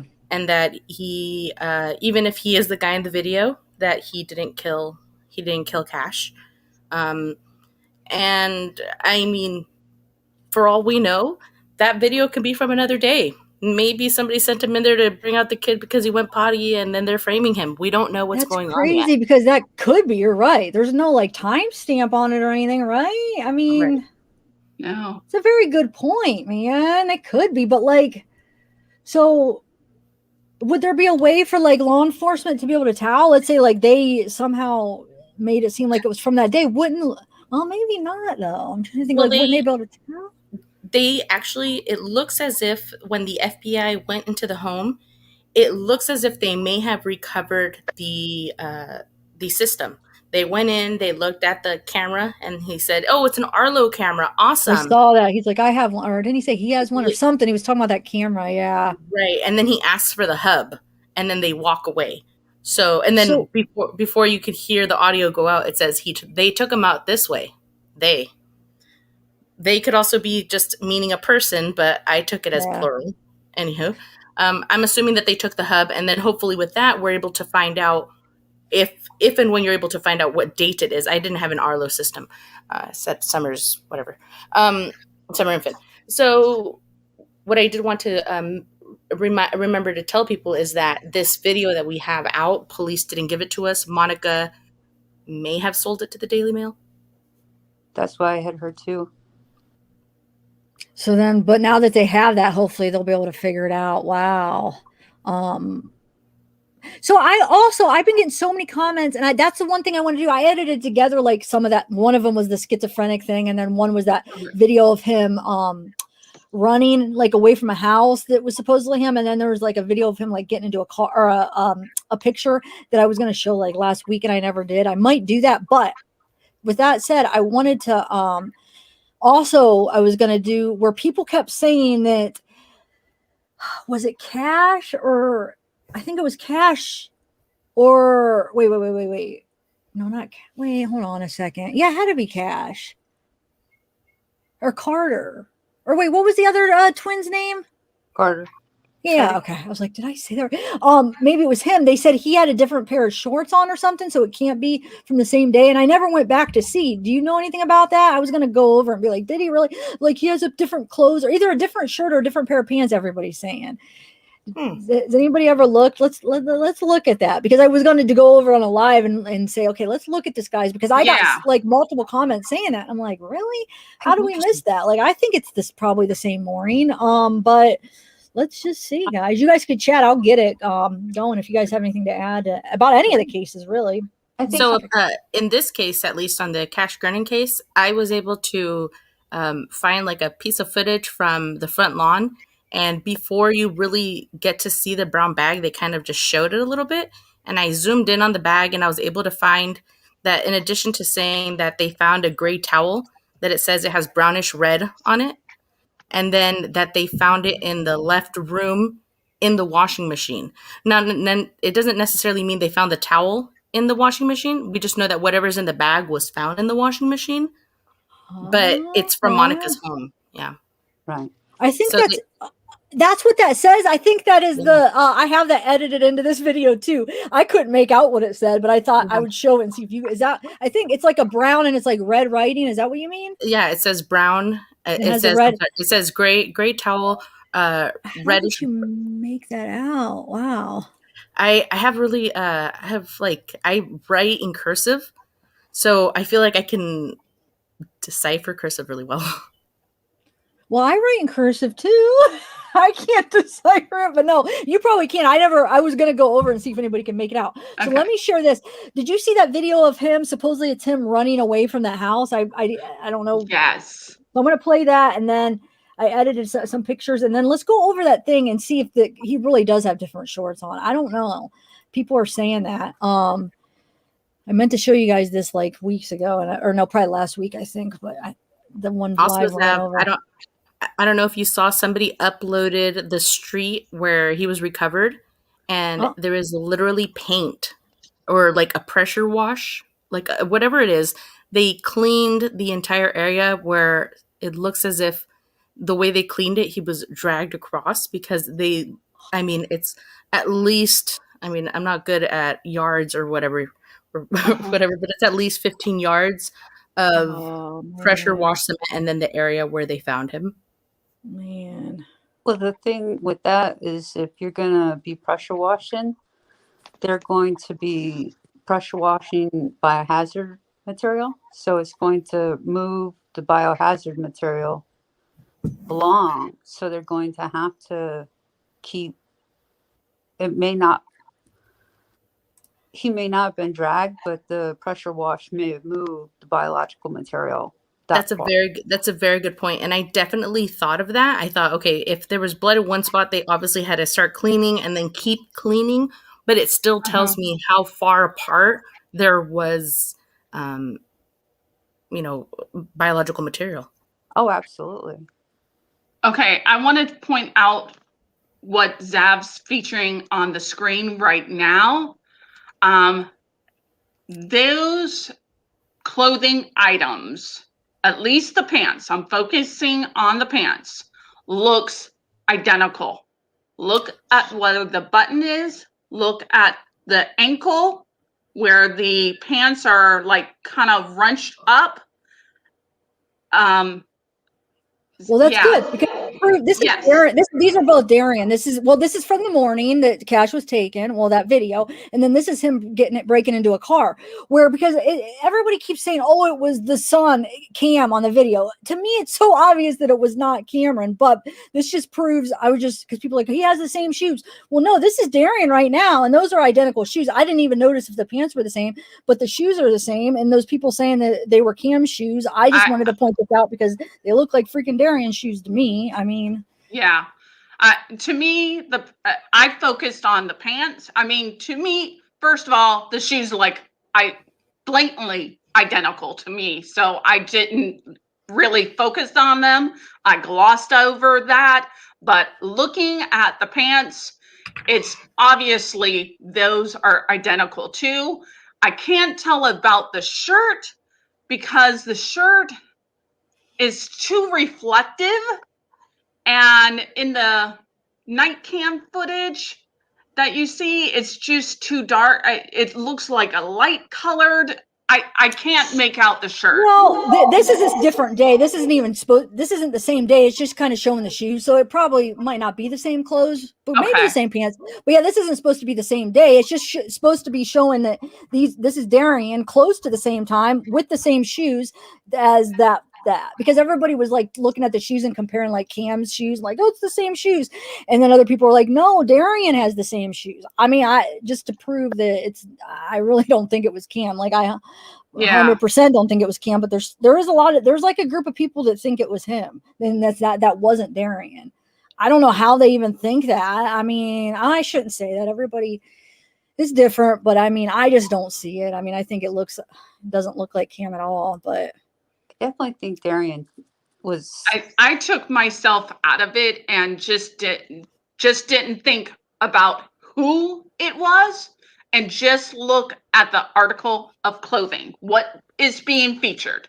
I just try to look at it that way and remove bias out of the picture, so I can just have a and it's definitely the shoes. So, Amanda, is this what you're talking about? How do I have no idea what, I guess it does look, see on my big screen, I need to start looking at things on a smaller screen because I could kind of make out some things on this, but when I put it on the big screen, it's more blurry. Okay. Well, this one's different because this one's the one that I made. So I made the hues darker when I just went in and I contrasted it. And then what about I this made one then? Is that one better? Well, this one was the one that helped me see that it says description and then colon, and then above it says the date and then her address. So that helped me out. Amanda, 5 what? 15? Okay, 2021 305A. Yeah, And it says 7521 Florina Parkway. 7521 Why is it when Florina it's on Parkway? a big screen you can't read it, and then when it's on a small you can't? I don't get it. Anyway, and then it says gray towel W backslash for wait. Gray towel with with. Okay. Amanda, and then go to the next one where it goes back to mine, I believe, the darker red one. That one. Oh, there we go. There it is. And then it says gray towel with brownish, and then it's cut off right here, but it says brownish red, and then it says room L inside washing machine. And then when it says room L, for the longest time, Crazy Crime Chick and I kept saying maybe it means room left because when you walk in, it's to the left, or maybe it means walk to the left, but it means laundry room. Okay, yeah. See, I would never even have. Okay, cool. And then so under it says the name of the officer, I believe. It says something to the effect of Dave's, and then it has signatures. So I'm assuming whoever sealed it up signed it. Okay. Amanda, was it on your channel or what? It was either your channel or Crazy Crimes channel, I think, because everybody was debating upon whether or not Darian had come back that same day, if the footage was the same day or not. And I remember on one of your that wasn't me. Go back, Sav, and then there's another one that I did too, the one with the door and the. No, we're going to go. Jennifer, yeah. We're going to go over the. Yeah, are you talking about? They're saying that they're different. What did? No, maybe I didn't hear what you said. I didn't see that. No. It must have been Crazy Crime Chick. But say what you just said. Go ahead. They were debating upon whether or not the video was of Darian of the same day. Yeah, that's what. During the daytime. Yeah, because they're saying that they had different clothes on. And I think it was Crazy Crime Chick had pointed out where the ball in the room was. The ball was in the same spot, though. I pointed that out. That was okay. That's why I thought it was the same day, because it was in the exact same spot. Yeah. So I was like, it's got to be the same day. That was definitely the same day. Yeah. Yeah. So I did the lives with. Go ahead, sorry. I did the cash lives with Crazy, and I don't think that was her. But we did. But whatever you've seen on my channel, I kind of just, whenever we do lives together, I kind of just take it over to hers. So this stuff right here, we did on both. So if you do remember seeing it, yes, they are blood drops, Jessica. They are. Yes. So they were blood drops then? Oh, I mean, I can tell 100%. But they didn't confirm. Okay, wow. But, So we don't know where they're from. Why? Yeah, why would there be blood? Because that would be weird. Because he took him out. I do want to point out, since we're talking about blood droplets, go back and let's pull up the picture again, because I want to see. Looking at blood, I'm thinking forensics, okay, forensically, and the direction of style. Was it a splatter? Was it a dot? Was it, what direction is it in? It's hard to down. It's a perfect drip down, like when Darlie was standing over the sink. The two are, but then the one you can't tell, I feel like. well, these two, like that's pretty. Those are perfect, but that one you can't really tell as much. That looks like they're extending their arm or whatever got cut. It looks like they're extending it over the bricks, unless they were standing on top of the bricks. So it looks like whatever they cut was above the brick area right there, which I'm guessing was an arm. But that whole window is broken. They're saying that it was from attacks after this happened, that people broke the window. But it looks, I don't know. I don't know. Oh, after I see this whole case is weird. let's look at that video the morning, because I want to see if he really has different clothes on. I don't know why I even got emails on it, and I'm like, I don't know, but I didn't even go back and look at it yet because I wanted to do it on a live. So let's check. Can you show the door one real quick, Sav? I want to hear your thoughts on that. Okay, the door one? Which way is it? Do you know? I think it's to the right. Can you go a little bit further? It has arrows and then the door. Oh no, it might have been to the left. Is it to the left or to the right? I don't even remember. It's going to be to the left. Well, to the left. It's a picture of a door, and then it has like arrows on it. Okay, like those. here we go. There you go. So this is just a picture that I took just so for reference. But for me, those look like they could be smudge marks, like when somebody came back, because obviously there was some type of cleanup there. They found a napkin with a drop of blood. They found a knife. For all we know, this towel, the gray, the brownish red could be blood. So if somebody came back and they did cleanup there, they'd have blood on them, but it would be older already. So to me, that looked like it would be perfect finger marks, like to just push the door open, just like walk up and poof. Yeah, I mean, was there blood on the knife that they found? They found a knife, but we don't know if it's the murder weapon, and they found a napkin with drops of blood in Monica's home. Huh. Now the door, to me, I can't say for sure either way. To me, I still need a clearer picture. It's Absolutely. Still too far away for me to actually judge if it's a drip mark, an old mark, something. I can't say definitively. So I'm going to remove myself out of that discussion because I can't say either way, but I want to go back to Zav and see that video too. So I'm anxious to watch this and see it with my eyes more focused. Let's watch it. Yeah. You have to agree with Amanda though. With that door, it does look like, because it doesn't look like the blood is a full drop. It looks more smeared or flat. So I can definitely see what Amanda's definitely saying. I didn't even pick that up until she just pointed that out, but it does look smeared. So that means like if he came back, like would he still have blood on his hand maybe? Is that what you're thinking? Or I don't know what Amanda's thinking, but it looks as though somebody had cleaned up or tried to clean up the door. I never thought that anybody tried to clean up the door. I just felt whoever did this was sloppy in every sense of the way. And I figured if they were going to come back and there was items in the home left after they left, like with blood and stuff, that they weren't trying to clean. This home is so dirty, but I just felt like these were just perfectly placed where two fingers would go to push a door open. And if you're nervous, you're perspiring, and if you have blood on you, blood is actually really hard to get off of you.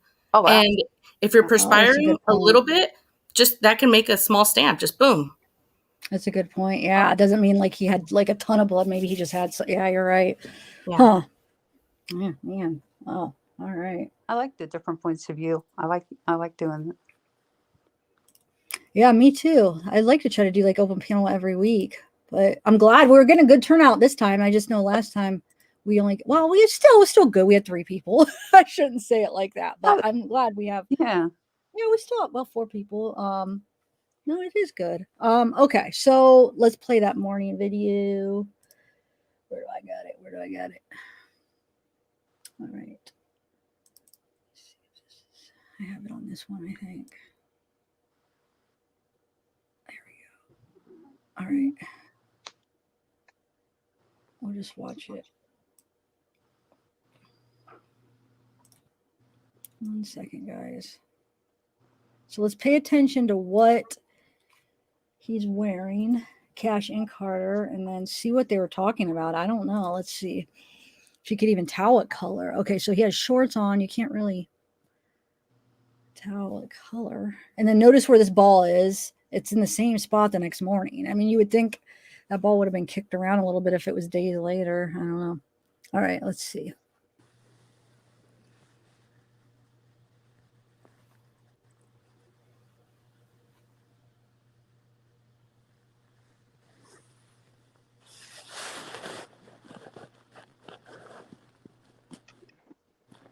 Yeah, I saw stuff online about this. Right after he takes the kid, look at the way back window. You're gonna see a big, bright white light.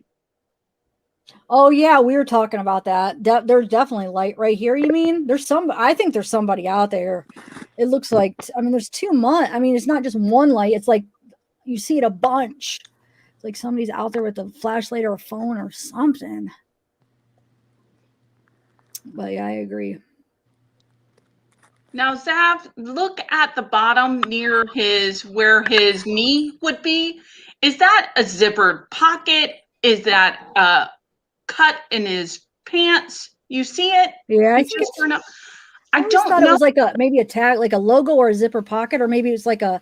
Does any pants have like a tag on there? I don't know. Yeah, that would be identifying mark for sure. Yeah. I guess for all those people doubting it's him, or even him saying that it's not him now, him trying to say, oh, it's not me, I guess, or his lawyer. I don't know if he's going to go that route or not, but. So all we saw was Carter had we can't even tell what color shorts are. I mean, he didn't have a shirt on. Okay, so let's see what the heck everybody's light colored pants. You don't know if it's silver, gray, white, but they were light colored pants. We can say that. Yeah, you're right. We could say that.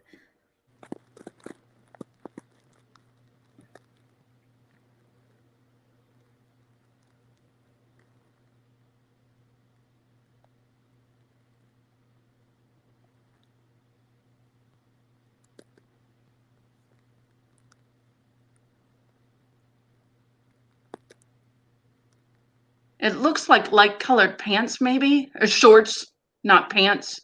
Yeah, shorts. Shorts. Well, we're more like Carter because Cash, we won't see him next morning. But Carter, he would just walk. Yeah, it was light color. So let's see now. And the ball's in the same spot. I'm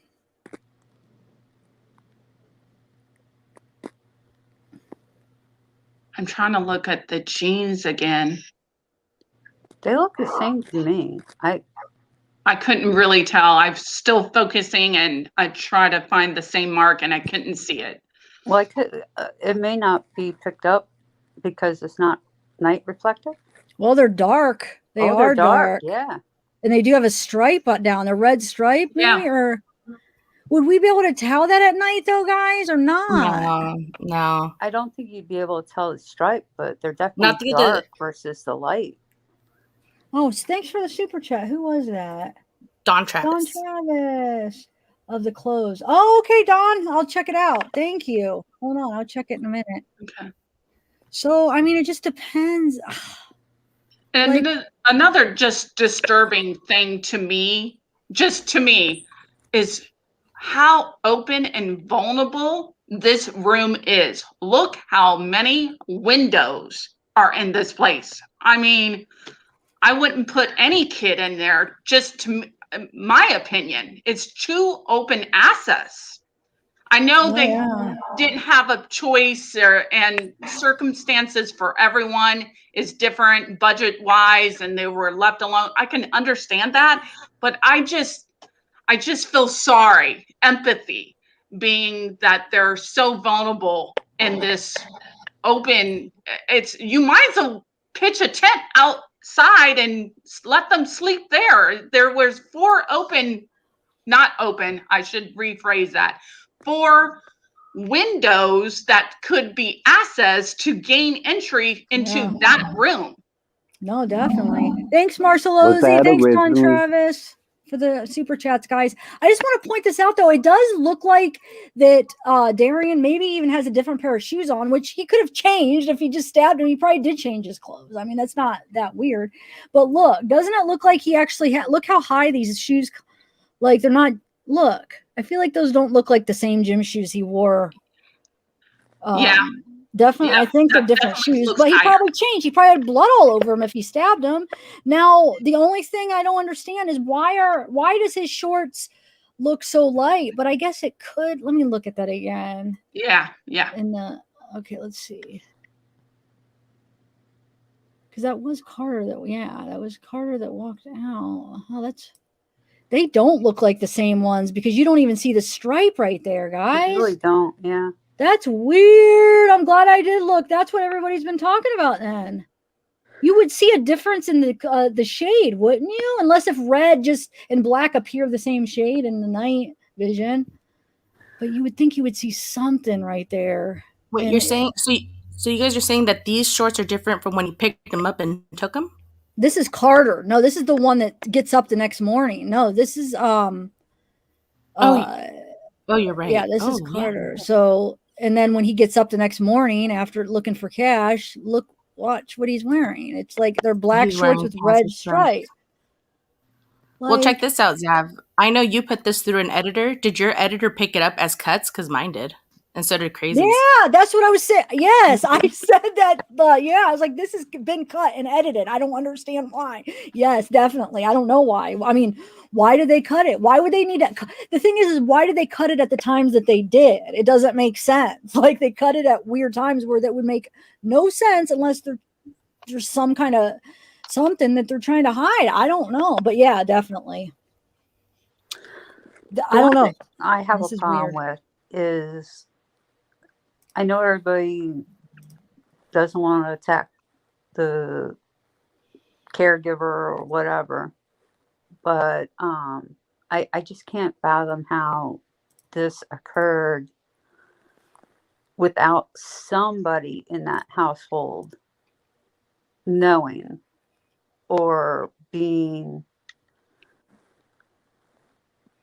an accomplice to the situation, especially because I wasn't sure about the knife until Amanda said that the knife was found at the house, at Monica's house. So that means that he would have had to killed Cash first and then brought the knife back after he killed Cash. If that was the house. Knife. I mean, who knows if that was the knife, but yeah. I just, yeah, like I just. Zav, I sent you an email, and it's going to be a video. It's essentially this video. If you just, I wanted to show you this, and then we can jump back to the original. Maybe you could jump down this rabbit hole with me, and see what you think. Okay. Hold on 1 second. And Don, yeah, I saw your pictures. You're just talking about. Oh wait, no. Hold on. Yeah, I will. Hold on 1 second. Let me just see what Don said from that super chat. I see the Cam. Was that Cam's pants? Yeah, I'm not gonna even probably do that because I think it's most of us realize it's not Cam. But let's see. Hoodie. Okay, so you're talking about hoodie, same clothes. I'm not sure what. Drapes. Okay. I'm not sure what we're seeing here. Okay. Well, let me blue pillow. Hold on. I'm just looking at this thing she sent me to see if there's any what was the blue drape. So you're just saying it's the same, right? Is that I'm confused. Maybe because I'm just trying to rush it, but I think Don, you're just saying that you're proving that it's the same day, right? But I don't know. Now that I see those shorts, it's making me question it. But yeah, hold on, man. I'm getting to yours too. I'm just okay. Let me see what video showing Cash Gernon. Okay, so what are we looking at here? What was that? Okay, I'm not sure. I'll get back to you, Don, because I'm not sure. Let me know in the chat what was your theory of sending me those pictures, and I'm gonna get this video that Amanda sent me and see what this is all about. All right. Okay, so So this, you want me to play it? Is that what you said, Amanda? Right? All right, let me play it. Does it have, do we need the sound, Amanda, for this? Because I have to reshare it then if we do. Is this going to need the sound? It's going to need sound, yeah. Okay, all right, hold on. So I shared it without sound because these stupid videos kept playing. All right. Actually, I'm just going to exit out all this stuff so no videos play. So just to let you know, this is a video that I just threw together just to have clips, kind of like what you had pulled up earlier. So it's not a polished or edited video. Okay.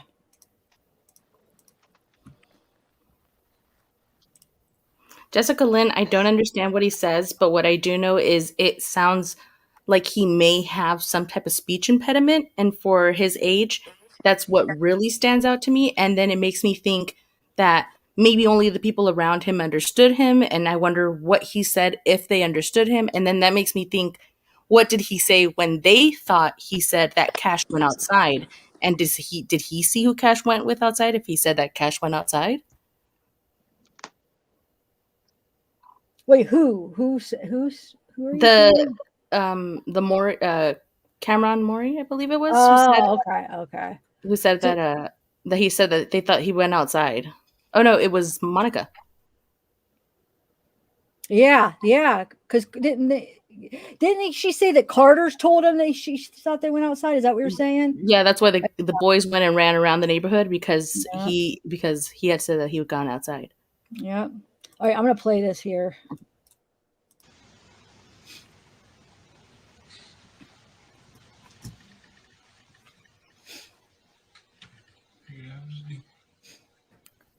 So right before he says, "Yeah, that was deep," you hear a door creak and close. It's gonna replay again.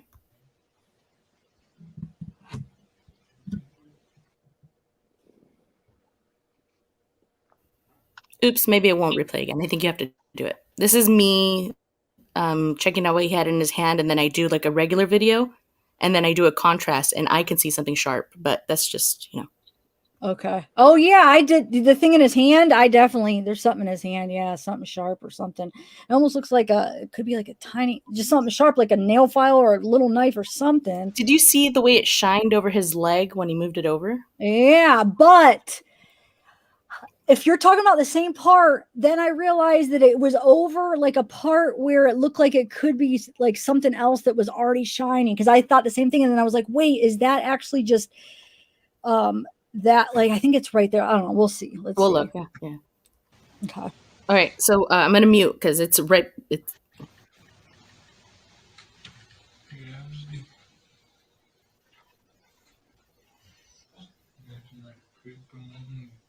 So it already passed. It's right before he says, "Yeah, that was me." You hear creak, creak, creak, creak, creak, and then a door closed. But you have to listen. It sounds like when you're at home and a door closes.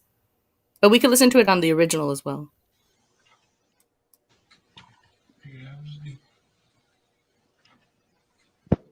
Yeah, I just heard it.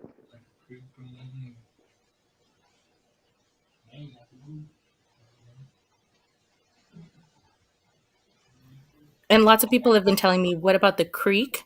The creak could be the bed, but what about the slam? It sounds like a door slam to me. I could even hear like that metal hinge like could go into the lock position. I definitely hear it. And to me that lets me know that somebody was awake, just like Kurt said. Wow. Okay, so what are we watching next? Oh, is this the sharp thing in the hand then? Mm-hmm. Yeah.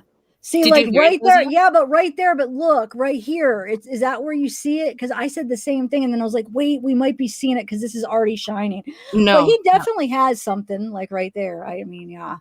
No, you'll see it. You'll see it later on. It actually shines really bright in this little rendition that I have. So right there, I just wanted to make sure that I showed the raw one so people wouldn't think I was doing a trickery, but you could actually see it's something sharp. And then I do like a contrast and you could really, really see it. I'm sure you did something similar. So right there, that's kind of where it looks like a cigar or something. But in the next one, you can actually see how thin it is. Right there. It looks like some type of X-Acto knife or... Oh yeah. Look how thin it is.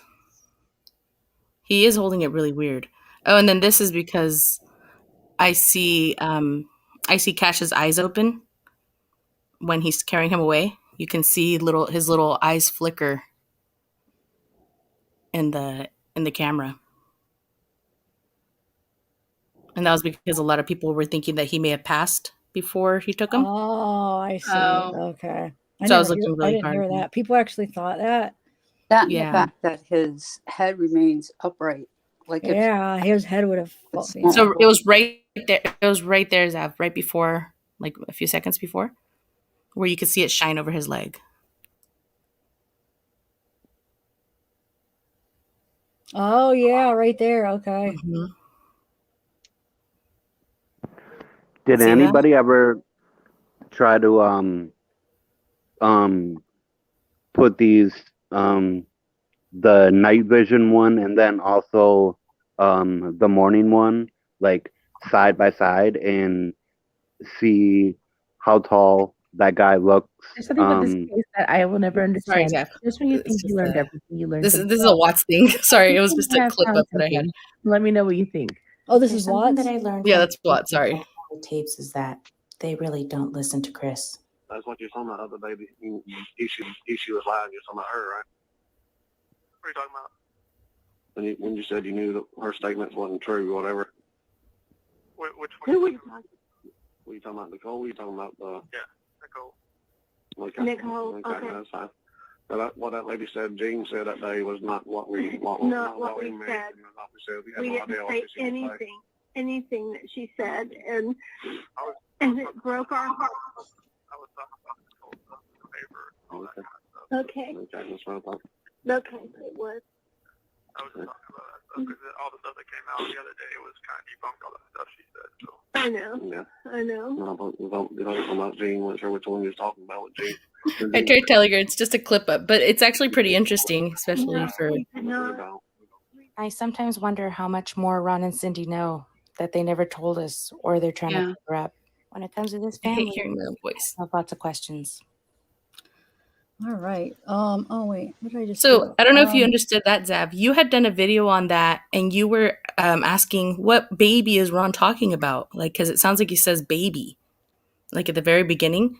But I now learned Ronism, and he says about that other lady, Oh, okay. and I then don't he remember exactly. and then they ask him, and he says, "Yeah, Nicole," and they're like, "Oh, okay." And then Ronnie says, "That's what I thought." And his mom goes, "She did?" And he goes, "Yeah." And then they just kept talking, and they were interrupting him purposely and trying to change the conversation. And he says, "I was trying to talk about Nicole, about all that stuff that she wrote. We kind of debunked it." And he was trying to say about the Denver 7 thing. And they're like, "Yeah, okay." And then they just kept talking about whatever they wanted to talk about. But he was trying to say she lied. He was trying to say that he debunked her Denver 7 article. And I mean, we don't know which part, but either way, I'm like, what did he say she lied about? Man, I know. Gosh, huh? They just didn't want us to know. Yeah. Shoot, I wish I would have let him talk. We're really jumping around, but I'm sorry about that. No, that's all right. But did you hear the door slam, Zav?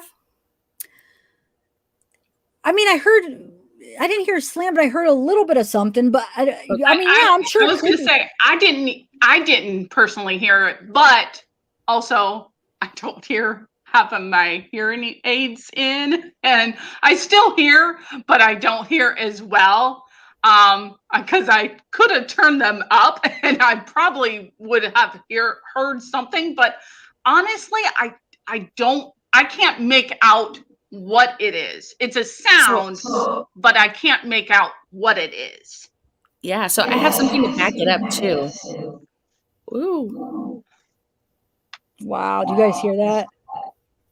Now, the chat is also saying, and I believe it's possibly true with the theory of everything going on, that they were saying when he sniffed his hands and fingers and he lifted up, it goes and coincides with him lifting up the blanket and like feeling something wet, sniffed his fingers, and then the part which we're talking about now, is how he like was going to hand him off to someone. It's probably him being wet and he didn't want to hold him like you would normally hold a child, and just like you're holding the child like that, and because you don't want to get, pee on you, Dude, why do I sound like a freaking dinosaur? Do you guys hear that?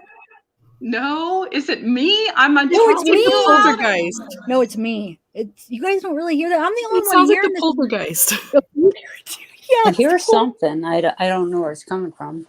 but Bridget, that's a very interesting and good point. I didn't even realize that he smelled his hands, and yeah, that he did hold him out. So maybe it's just another thought, and because people are questioning how he was being handed. I definitely agree with you on that one, Bridget. I think he was carrying him like that. Ooh. What? Oh, guys, let me stop sharing my screen. Maybe that'll help. Okay, let's try it now. To So me, it I agree looks with like- Bridget that. Oh, sorry. Oh, I was just gonna say, to me, like in those two videos, they look like different people. The guy in the morning video, when the only one kid wakes up, that guy looks taller. So you think the second guy looks taller, or the morning video looks taller than the night? Is that what you're saying? I could do a side by side, and I'm also going to change the filter and try to mess around to see those shorts to see if I put. Gosh darn it! Why is it still doing it? You guys really, Bridget? Do you hear it? You're the only one I don't think hears the weird feedback, huh? Okay. I'm not hearing anything. Well, that's good. That's good, I guess. Not hearing any pops or anything. Then again, I am the left one, so don't take my word. No, I mean that's good. It's weird. It's this weird. Yeah. Everybody. Jurassic Park. Yeah, I think I almost sound like a dinosaur. But then, what did you say, Amanda? Poltergeist or something. It was just creepy. It's never a dull moment on Zab's lives. So I wanted to add that I know I hear the door, but also I have something to match it up with. So if you watch the entire video, like there is one that doesn't have the Daily Mail stamp on top, and it's just one really good side by side of it. And when you watch it, at the very same time you hear the door, the wall lights up next to the crib. Like when you open a door. Yeah. Like when you open the door in the morning, like at 6 a.m. and the light kind of just breaks through for a second. I don't know where the light came from, because obviously the room has a sliding glass door on that side, but obviously the room did have a door in there that you can't necessarily see in the video, right? Or can you? But you're talking about the like garage type door that's in the bedroom that they're sleeping in? Yes, there's like a front door. Yeah, there's that door the it's side like door right over there. Side door? No, there's a door when they do like the walkthrough and they show the whole room. There's a door like I'm pointing like there's a door like on that side of the wall, like where you're seeing the left side of the wall we're looking at. Yeah, like that we're looking at. Okay, like, I was going to say, there's a sliding, when you walk into their bedroom, there's a sliding door on this side, but the opposite wall over there. Correct, on the left side, past all those windows, there's that door. Okay, I'll look for it again. And it's on your channel, Amanda? I don't know, but I have showed it too. It's you. I showed it on one of my lives when you do. I could find you a short clip of it when the guy even takes him through the room. You could see it. I could probably find it right now. The short clip, if you want to see. You want to see where the door is? Is that what you're saying? The door. Oh, you're talking about the light. I have a question about that, Amanda. You said you could see a light, but you're talking about in the daytime, right? When you hear the creak. Yes, the creaks in the daytime right before he says, "Yeah, that was me. Yeah, that was deep. Yeah, that was D or whatever." Yeah. But that's when you hear can see the light on the wall you sometimes. hear the creak and the door, and at the very same time, around like in between that time, you see the wall light up, and I mean it illuminates. It's not. I'm gonna do it. Let's check it out. I have mine up here with the Okay. full screen or the full one. Hold on one second. Let me share my screen again. I unshared it because I thought that was where the feedback, but obviously it's not because it still happened when I had it when I didn't have it shared. I Okay. usually blame myself, but I was on mute one of the times it happened. So I should remember to mute myself. All right. So, let me take this off. All right. So let's see. The morning will be coming up in a minute. Here, I'm going to mute my.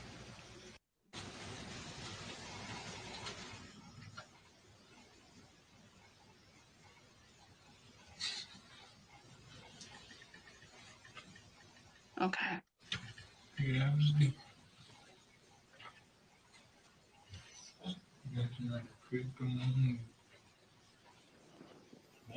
okay, so now that you know where it is, go back, listen for the creak, and then go back and look for the wall lighting up.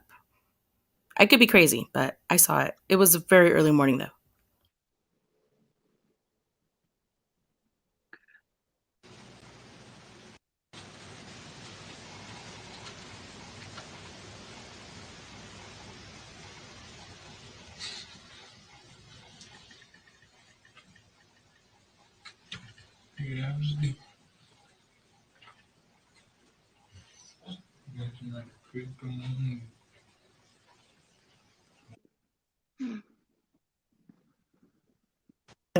Everybody, I mean, I've been talking on everybody mute your thing now because I'm hearing. Can everybody just mute yours so we could really get a good listen? Everybody has it muted. Okay, let's try it one more time.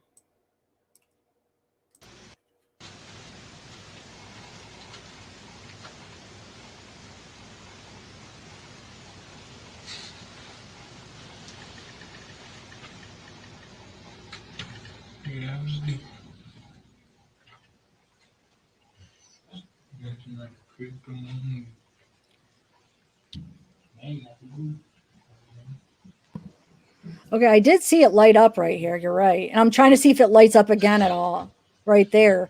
Are you sure that's not when it cuts, it lights up? Because that just cut and it lit up again. But no, because he said that it didn't. I don't know. But yeah, I saw what you're talking about. I hear a little bit that could be a door, but it seems like it would be like kind of really far away, right? Yeah, so you hear creak, creak, creak, creak, creak, and then you hear like a door close. It could either be a far away door or a door nearby that was opened and closed slowly. Yeah. Because doors creak like that when you're trying to open them slowly, like when you have a creaky door and you're like trying not to make noise, Yeah. it makes the most noise. Yeah. I'm going to do it one more time. Hold on. Okay, I'm going to mute.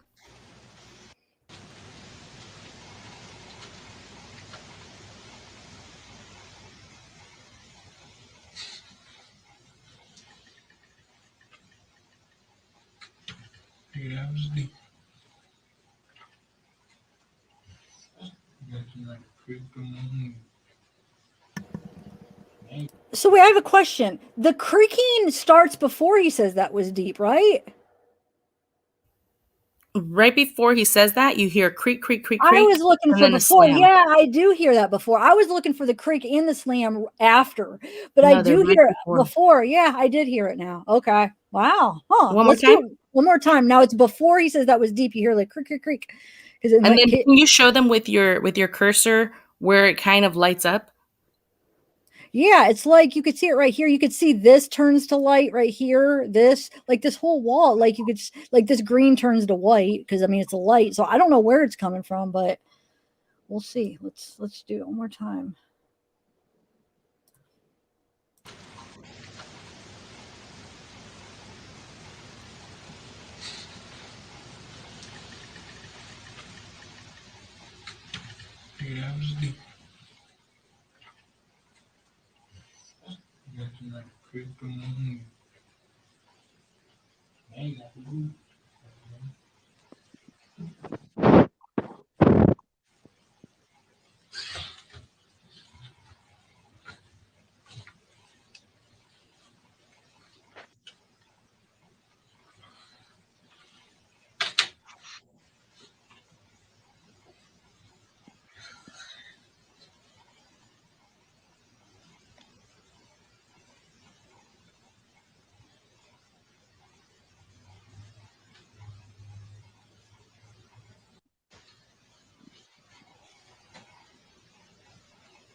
All right, man, I hate hearing that. It's just like, oh. Yeah.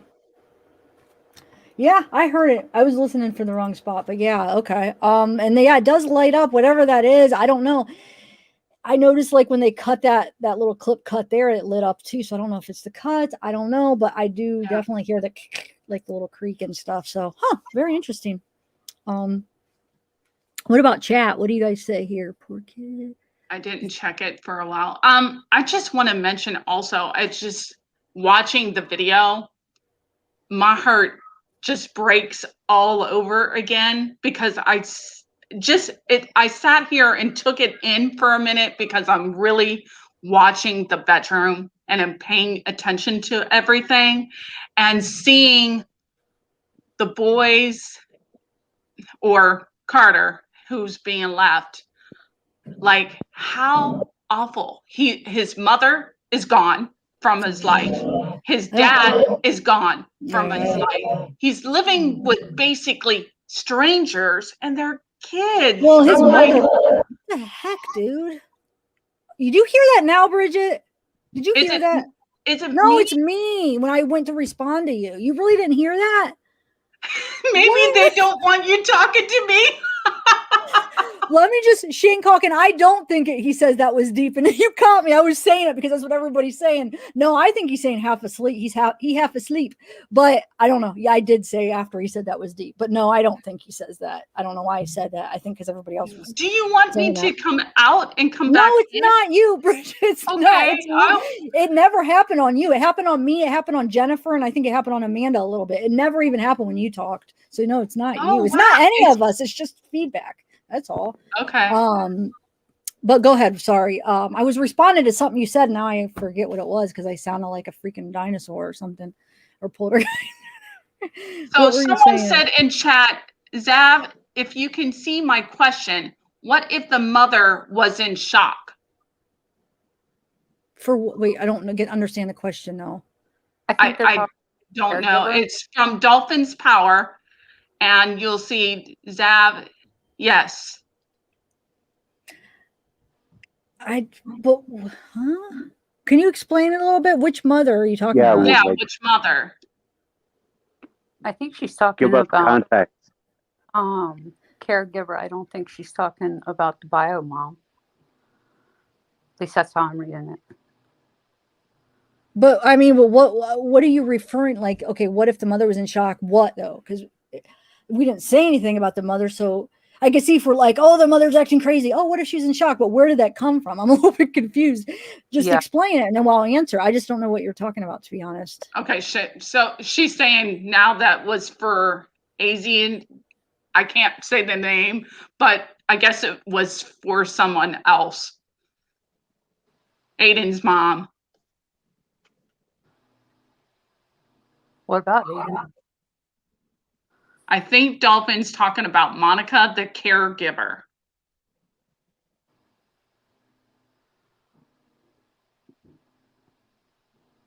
Oh, she's talking about sorry, I had to get my drink. She's talking about another case. She's talking about Tristan's case.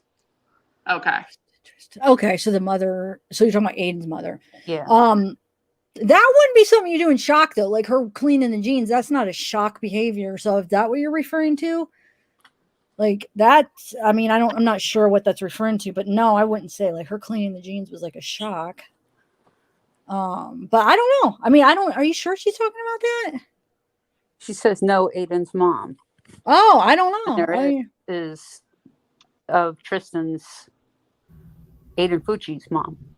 Okay. Well, yeah. That's the only thing I can, because there's no Aiden involved in this case. Yeah. So, I mean, maybe she's in shock, but I still am not sure what that's referring to as far as, but he wasn't arrested. I don't know. But yeah. All right. Well, yeah. I mean, maybe she was in shock, but okay. She's being watched from behind. Wait, what?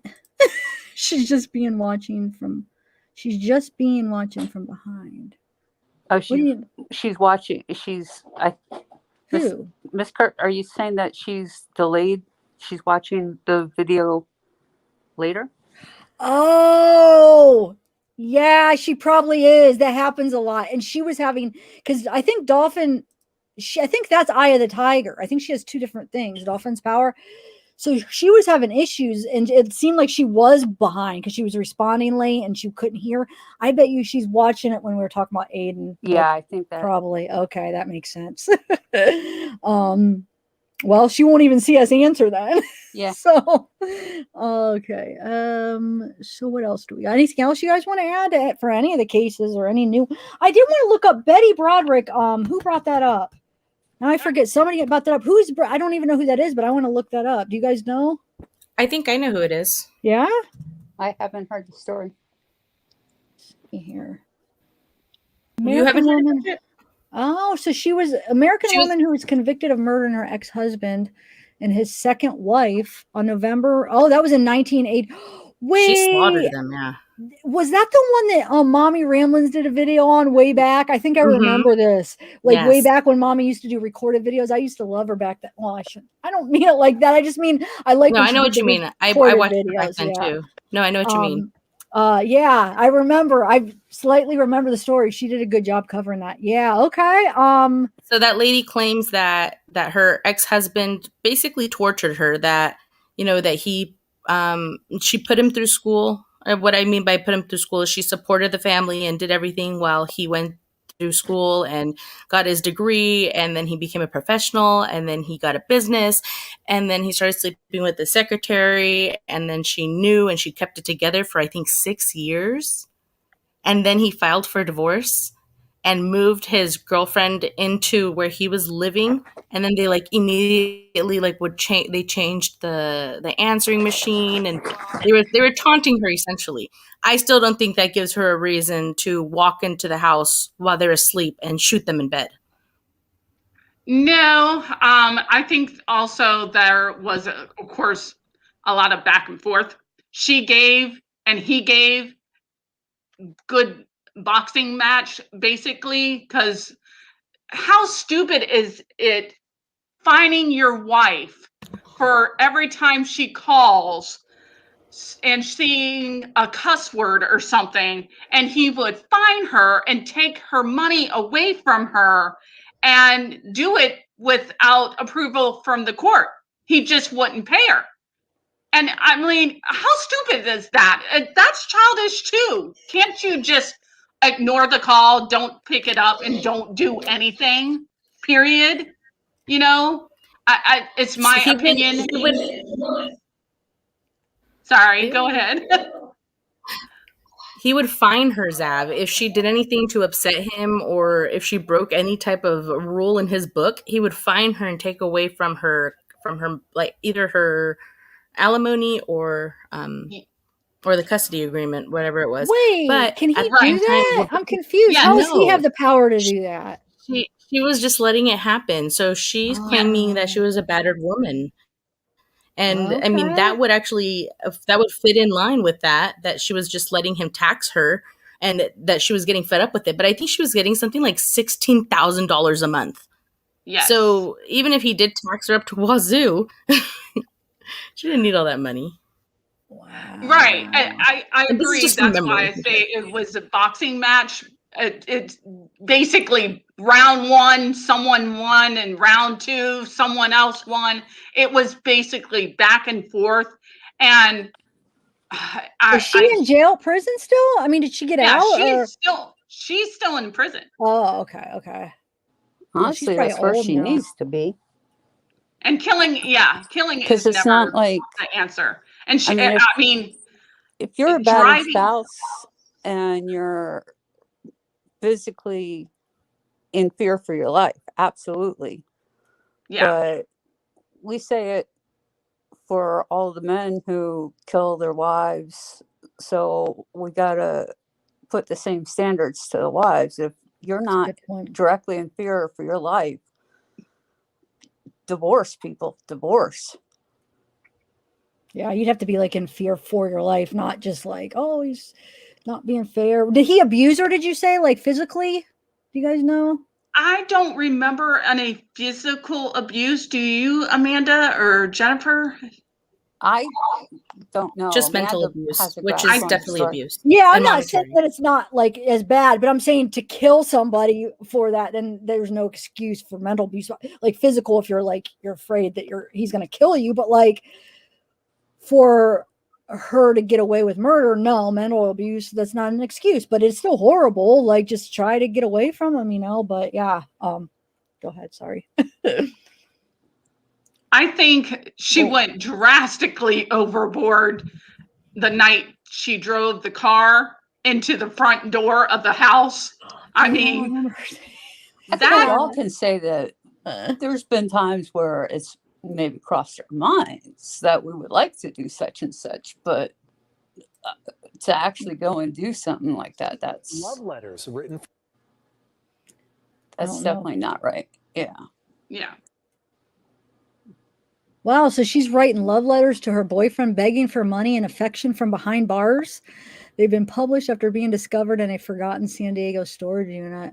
Okay, so she's 73, became a house. Wait, when was this? Yeah. This was from 2020. She has a boyfriend? Yeah, shot dead. Yeah. Let's see. She That's what it has a said. boyfriend. I mean, yeah, 71 or something like that. well, 73 was, and this was in 73? December Okay. 2020, so she could still be 73. Was she? Did the boyfriend come and play before or after? Well, let's see. Daniel, I think after. Hearing as a jilted wife. Oh, okay, but Betty's boyfriend Bradley Wright, who she began dating before committing murder, and who discovered the bodies of her victims, was not included in the this might not be so she was not included in the television retelling of her crime. So let's see. The letters from 2003 to 2006 shed a light on Betty's time in prison and her relationships with Bradley. Oh, it was Bradley who stayed in touch with his murderous girlfriend and sent her money well after her sentencing in 1991. Okay. She said he wished the letters were never discovered from his storage locker. And when he quit paying rent to the storage facility, the contents of the locker were auctioned off. For me personally, it's just like reopening a sore wound that I've tried after all this time to sort of fade away. And I don't know why the American public is always so excited about these kind of things. Well, hello. So yeah, checks Bradley sent to Betty's daughter. So the secret stash of love letters were unearthed in October, along with checks Bradley sent to Betty's daughter and money order receipts. So she gushed over her lover and the correspondence. And if I had a penny for every time I think of you, I'd be a millionaire many times over. That's one of the things she wrote. The mother of four insisted that Bradley was her perfect man. In another message, I was thinking of what I'm looking for in a man since you are not available. Well, the list was a description of you. You're exactly the guy. Damn it. Aww. So she had moved on with her life and got a boyfriend. Yeah. And then she went and killed the husband and his girlfriend. Makes no sense. Yeah. Yeah, so it looks like she was just probably keeping it with him because for money, maybe. I don't know. Who knows? But wow, yeah. I'll have to watch that. Whoever requested that, they said they were watching, like, was it a special? Is there like a Lifetime or not Lifetime, Netflix or something that's on about this? I think they said they were watching There did a Lifetime movie and also, I believe, Netflix. But I know a Lifetime. Okay. I'm thinking they said something maybe new. Like, I honestly, I put it myself in her shoes too. They're both equally guilty and no reason ever for murder. There's a thing as divorce, but imagine he didn't, after the wedding, he wanted her to live in the dorm with him while going to college, not buying an apartment or anything, telling her we have to save money. Then she wound up pregnant and the baby they had in the college, the dorms, and she slept in a drawer because they didn't have a bassinet or nothing for the baby. Wow. And he said up and told her, I'm going to change my major and I'm going to go into law. And she's like, find time to tell me this now in the middle of having a baby, no housing, and, no stability. How old was he when this was committed? 89 is the year they said. So let's see, she's 73. I mean, we have to figure it out, I guess. Well, I guess it probably. So she wasn't a teenager or anything. Right? 11. Hold on one second. Let me see. 2, 3. So she's what, 73 it said, minus 32. She was 41 if I did my math right.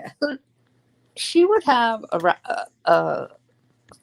be able to form thought processes. And this is one thing that irritates me with both men and women, is when one spouse will support the other one so that they get an education until the other one graduates, because very seldom does that ever seem to work out in what I've seen. Usually, I mean, there are times that it works out, but I've seen more times than not that the spouse that gets put through education first always seems to then move on from that individual. I think that you need to know your self-worth and realize that, you know what, I'm just as important as the other spouse. And instead of just supporting that one individual going through and getting their education, maybe okay, you take a class and I'll take a class. Then you take a class and I'll take a class. Because there's so many times that these people get screwed over in the end.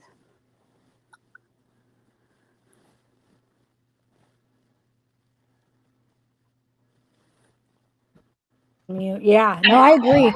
They should, that's the thing though. Maybe she didn't want to at the time, but then do something for her, to make her feel like, yeah, I feel like you're right. There's a lot of resentment, I stuck by you while you went to school and you basically became something of yourself. If somebody stuck by when they started low and then they became successful, then you have kind of, I don't know what you're talking about. I just want to say yes, thank you to MK, because I couldn't think of the name. I know it was, I just said lawyer, but it was a medical malpractice attorney. So thank you. But anyways, the point was he up and switched on her. They had a child and everything, and they weren't living stable at the time. I mean, they had a place to live, yes, but still nothing. I feel that she didn't have stability, and it made her nervous, and things just got worse from there. The anxiety built up, and then finding out he's out with his secretary, and she had to find out from the reception lady, or wasn't she secretary for another attorney in that office? Go ahead. I'm sorry. Oh my God. Hello? What's the dinosaur saying? Jennifer, say something. Let's hear if it got better. It's good on my end. Oh, you don't hear it? God, you heard me. Oh, okay. I didn't know if it was from you or maybe Amanda coming in or what. It's not. I don't think it's anybody's specific. I think it's just the feedback from the live in general. Yeah. So I don't remember exactly. Like I said, I haven't studied this case or anything. This is just from memory, from Oprah interviews and stuff. From what I believe, she found out that he was cheating on her because she went to his office on his birthday, and he wasn't there. And then when she found him, he was with the secretary.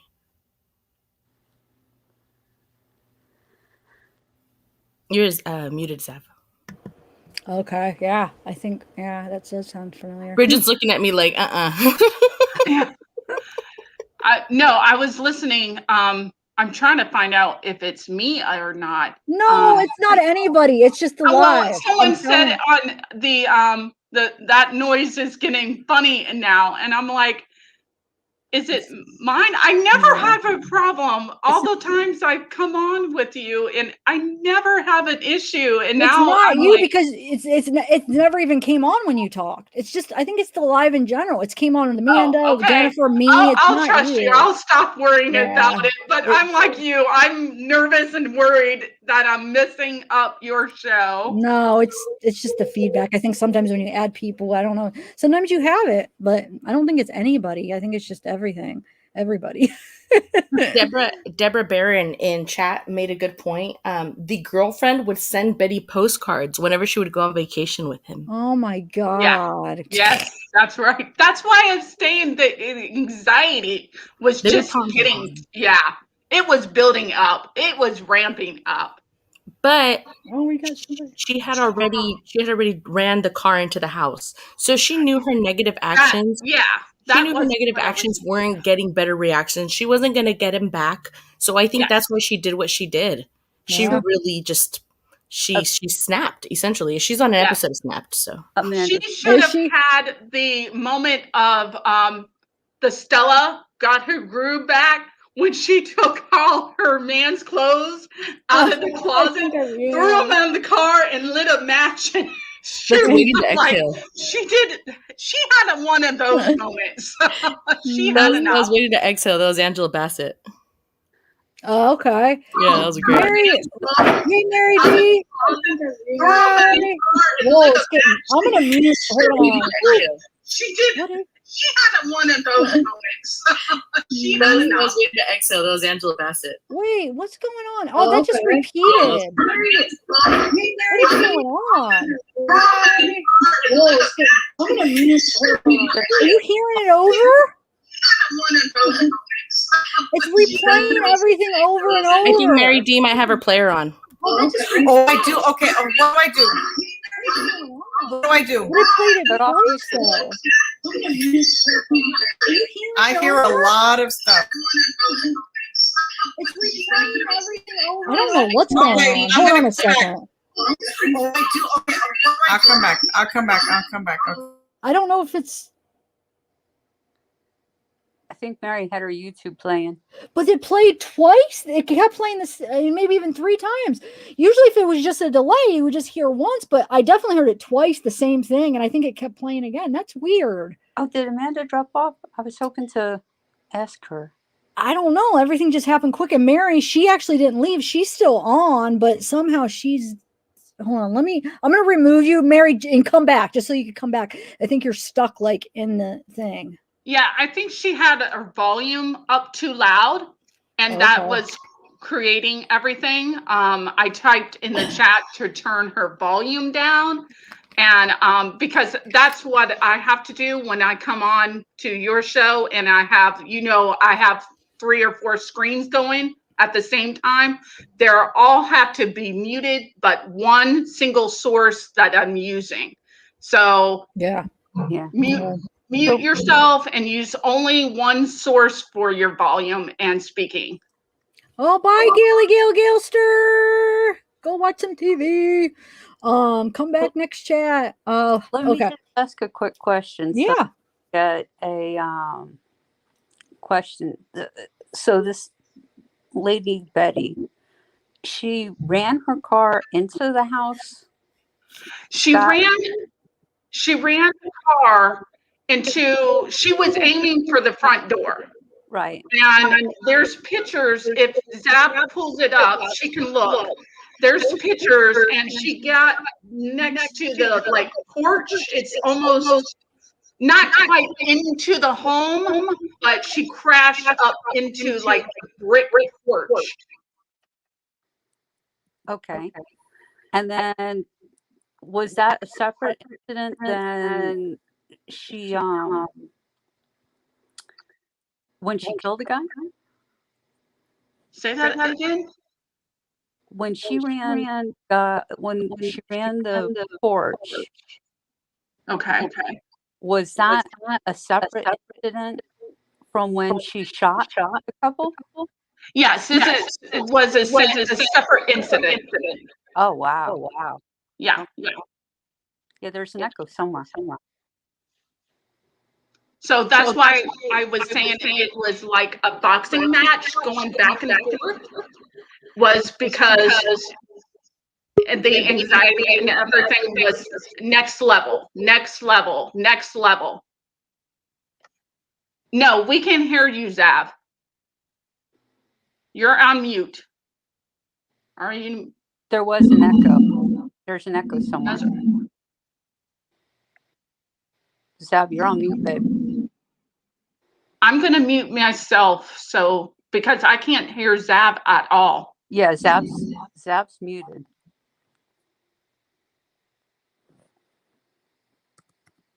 Okay. You still there, Jennifer?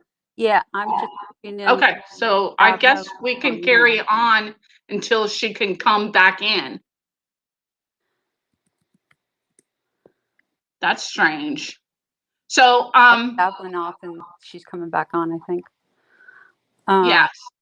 Yeah, that's wild. Those two definitely were toxic for each other. Yeah, it was toxic. It's back and forth and anxiety building up and just next level, over the top until she finally just, like, I think Amanda said, she just snapped. It was basically that. It was just, she, had enough. This woman, in her mind, and it's portrayed in the movies, I think I remember correctly, as she's replacing her. She worked for this life. She gave up all this for this high profile life. And for this young thing to just walk in and replace her, she was not pleased with it. You're now living in the house I decorated. You're now living in the house and sleeping in the bedroom where I am supposed to be. And he just would do petty stuff back to her. And he had to know. I mean, the way she was acting and displaying, he knew he was pushing her buttons. What did you expect? But again, she was doing the same thing to him, and that's why I say it was a very toxic situation. It wasn't. It was definitely, they needed restraining orders against each other. Yes. And they would use the kids. Unfortunately, we see it a lot of time in a lot of cases. They would use the kids against each other. And, Betty would, they didn't portray John as much in the shows as what he was doing, manipulative to the children. Sorry, that's a hard word for me to still practice after the stroke, but I'm getting it. So you're doing good. Manipulative, and her against using the kids as the weapon. They really showed Betty's side, and it just was awful. Unfortunately, she knew too, the full well the kids were hearing what was on the answer machine. And she would call also at times that, like dinner time, that, the kids are sitting there eating dinner, and she would call. And he would take away, I believe, and someone could correct me in chat, but I believe he also used, not only money was taken away from her, but the seeing of the children, visitation with the children was also taken away from her if she cursed or did anything that he didn't like. He would say, well, you lost another weekend with the kids. Mm-hmm. So he was, like I said, tit for tat. Yeah, that's messed up. What do you think, James?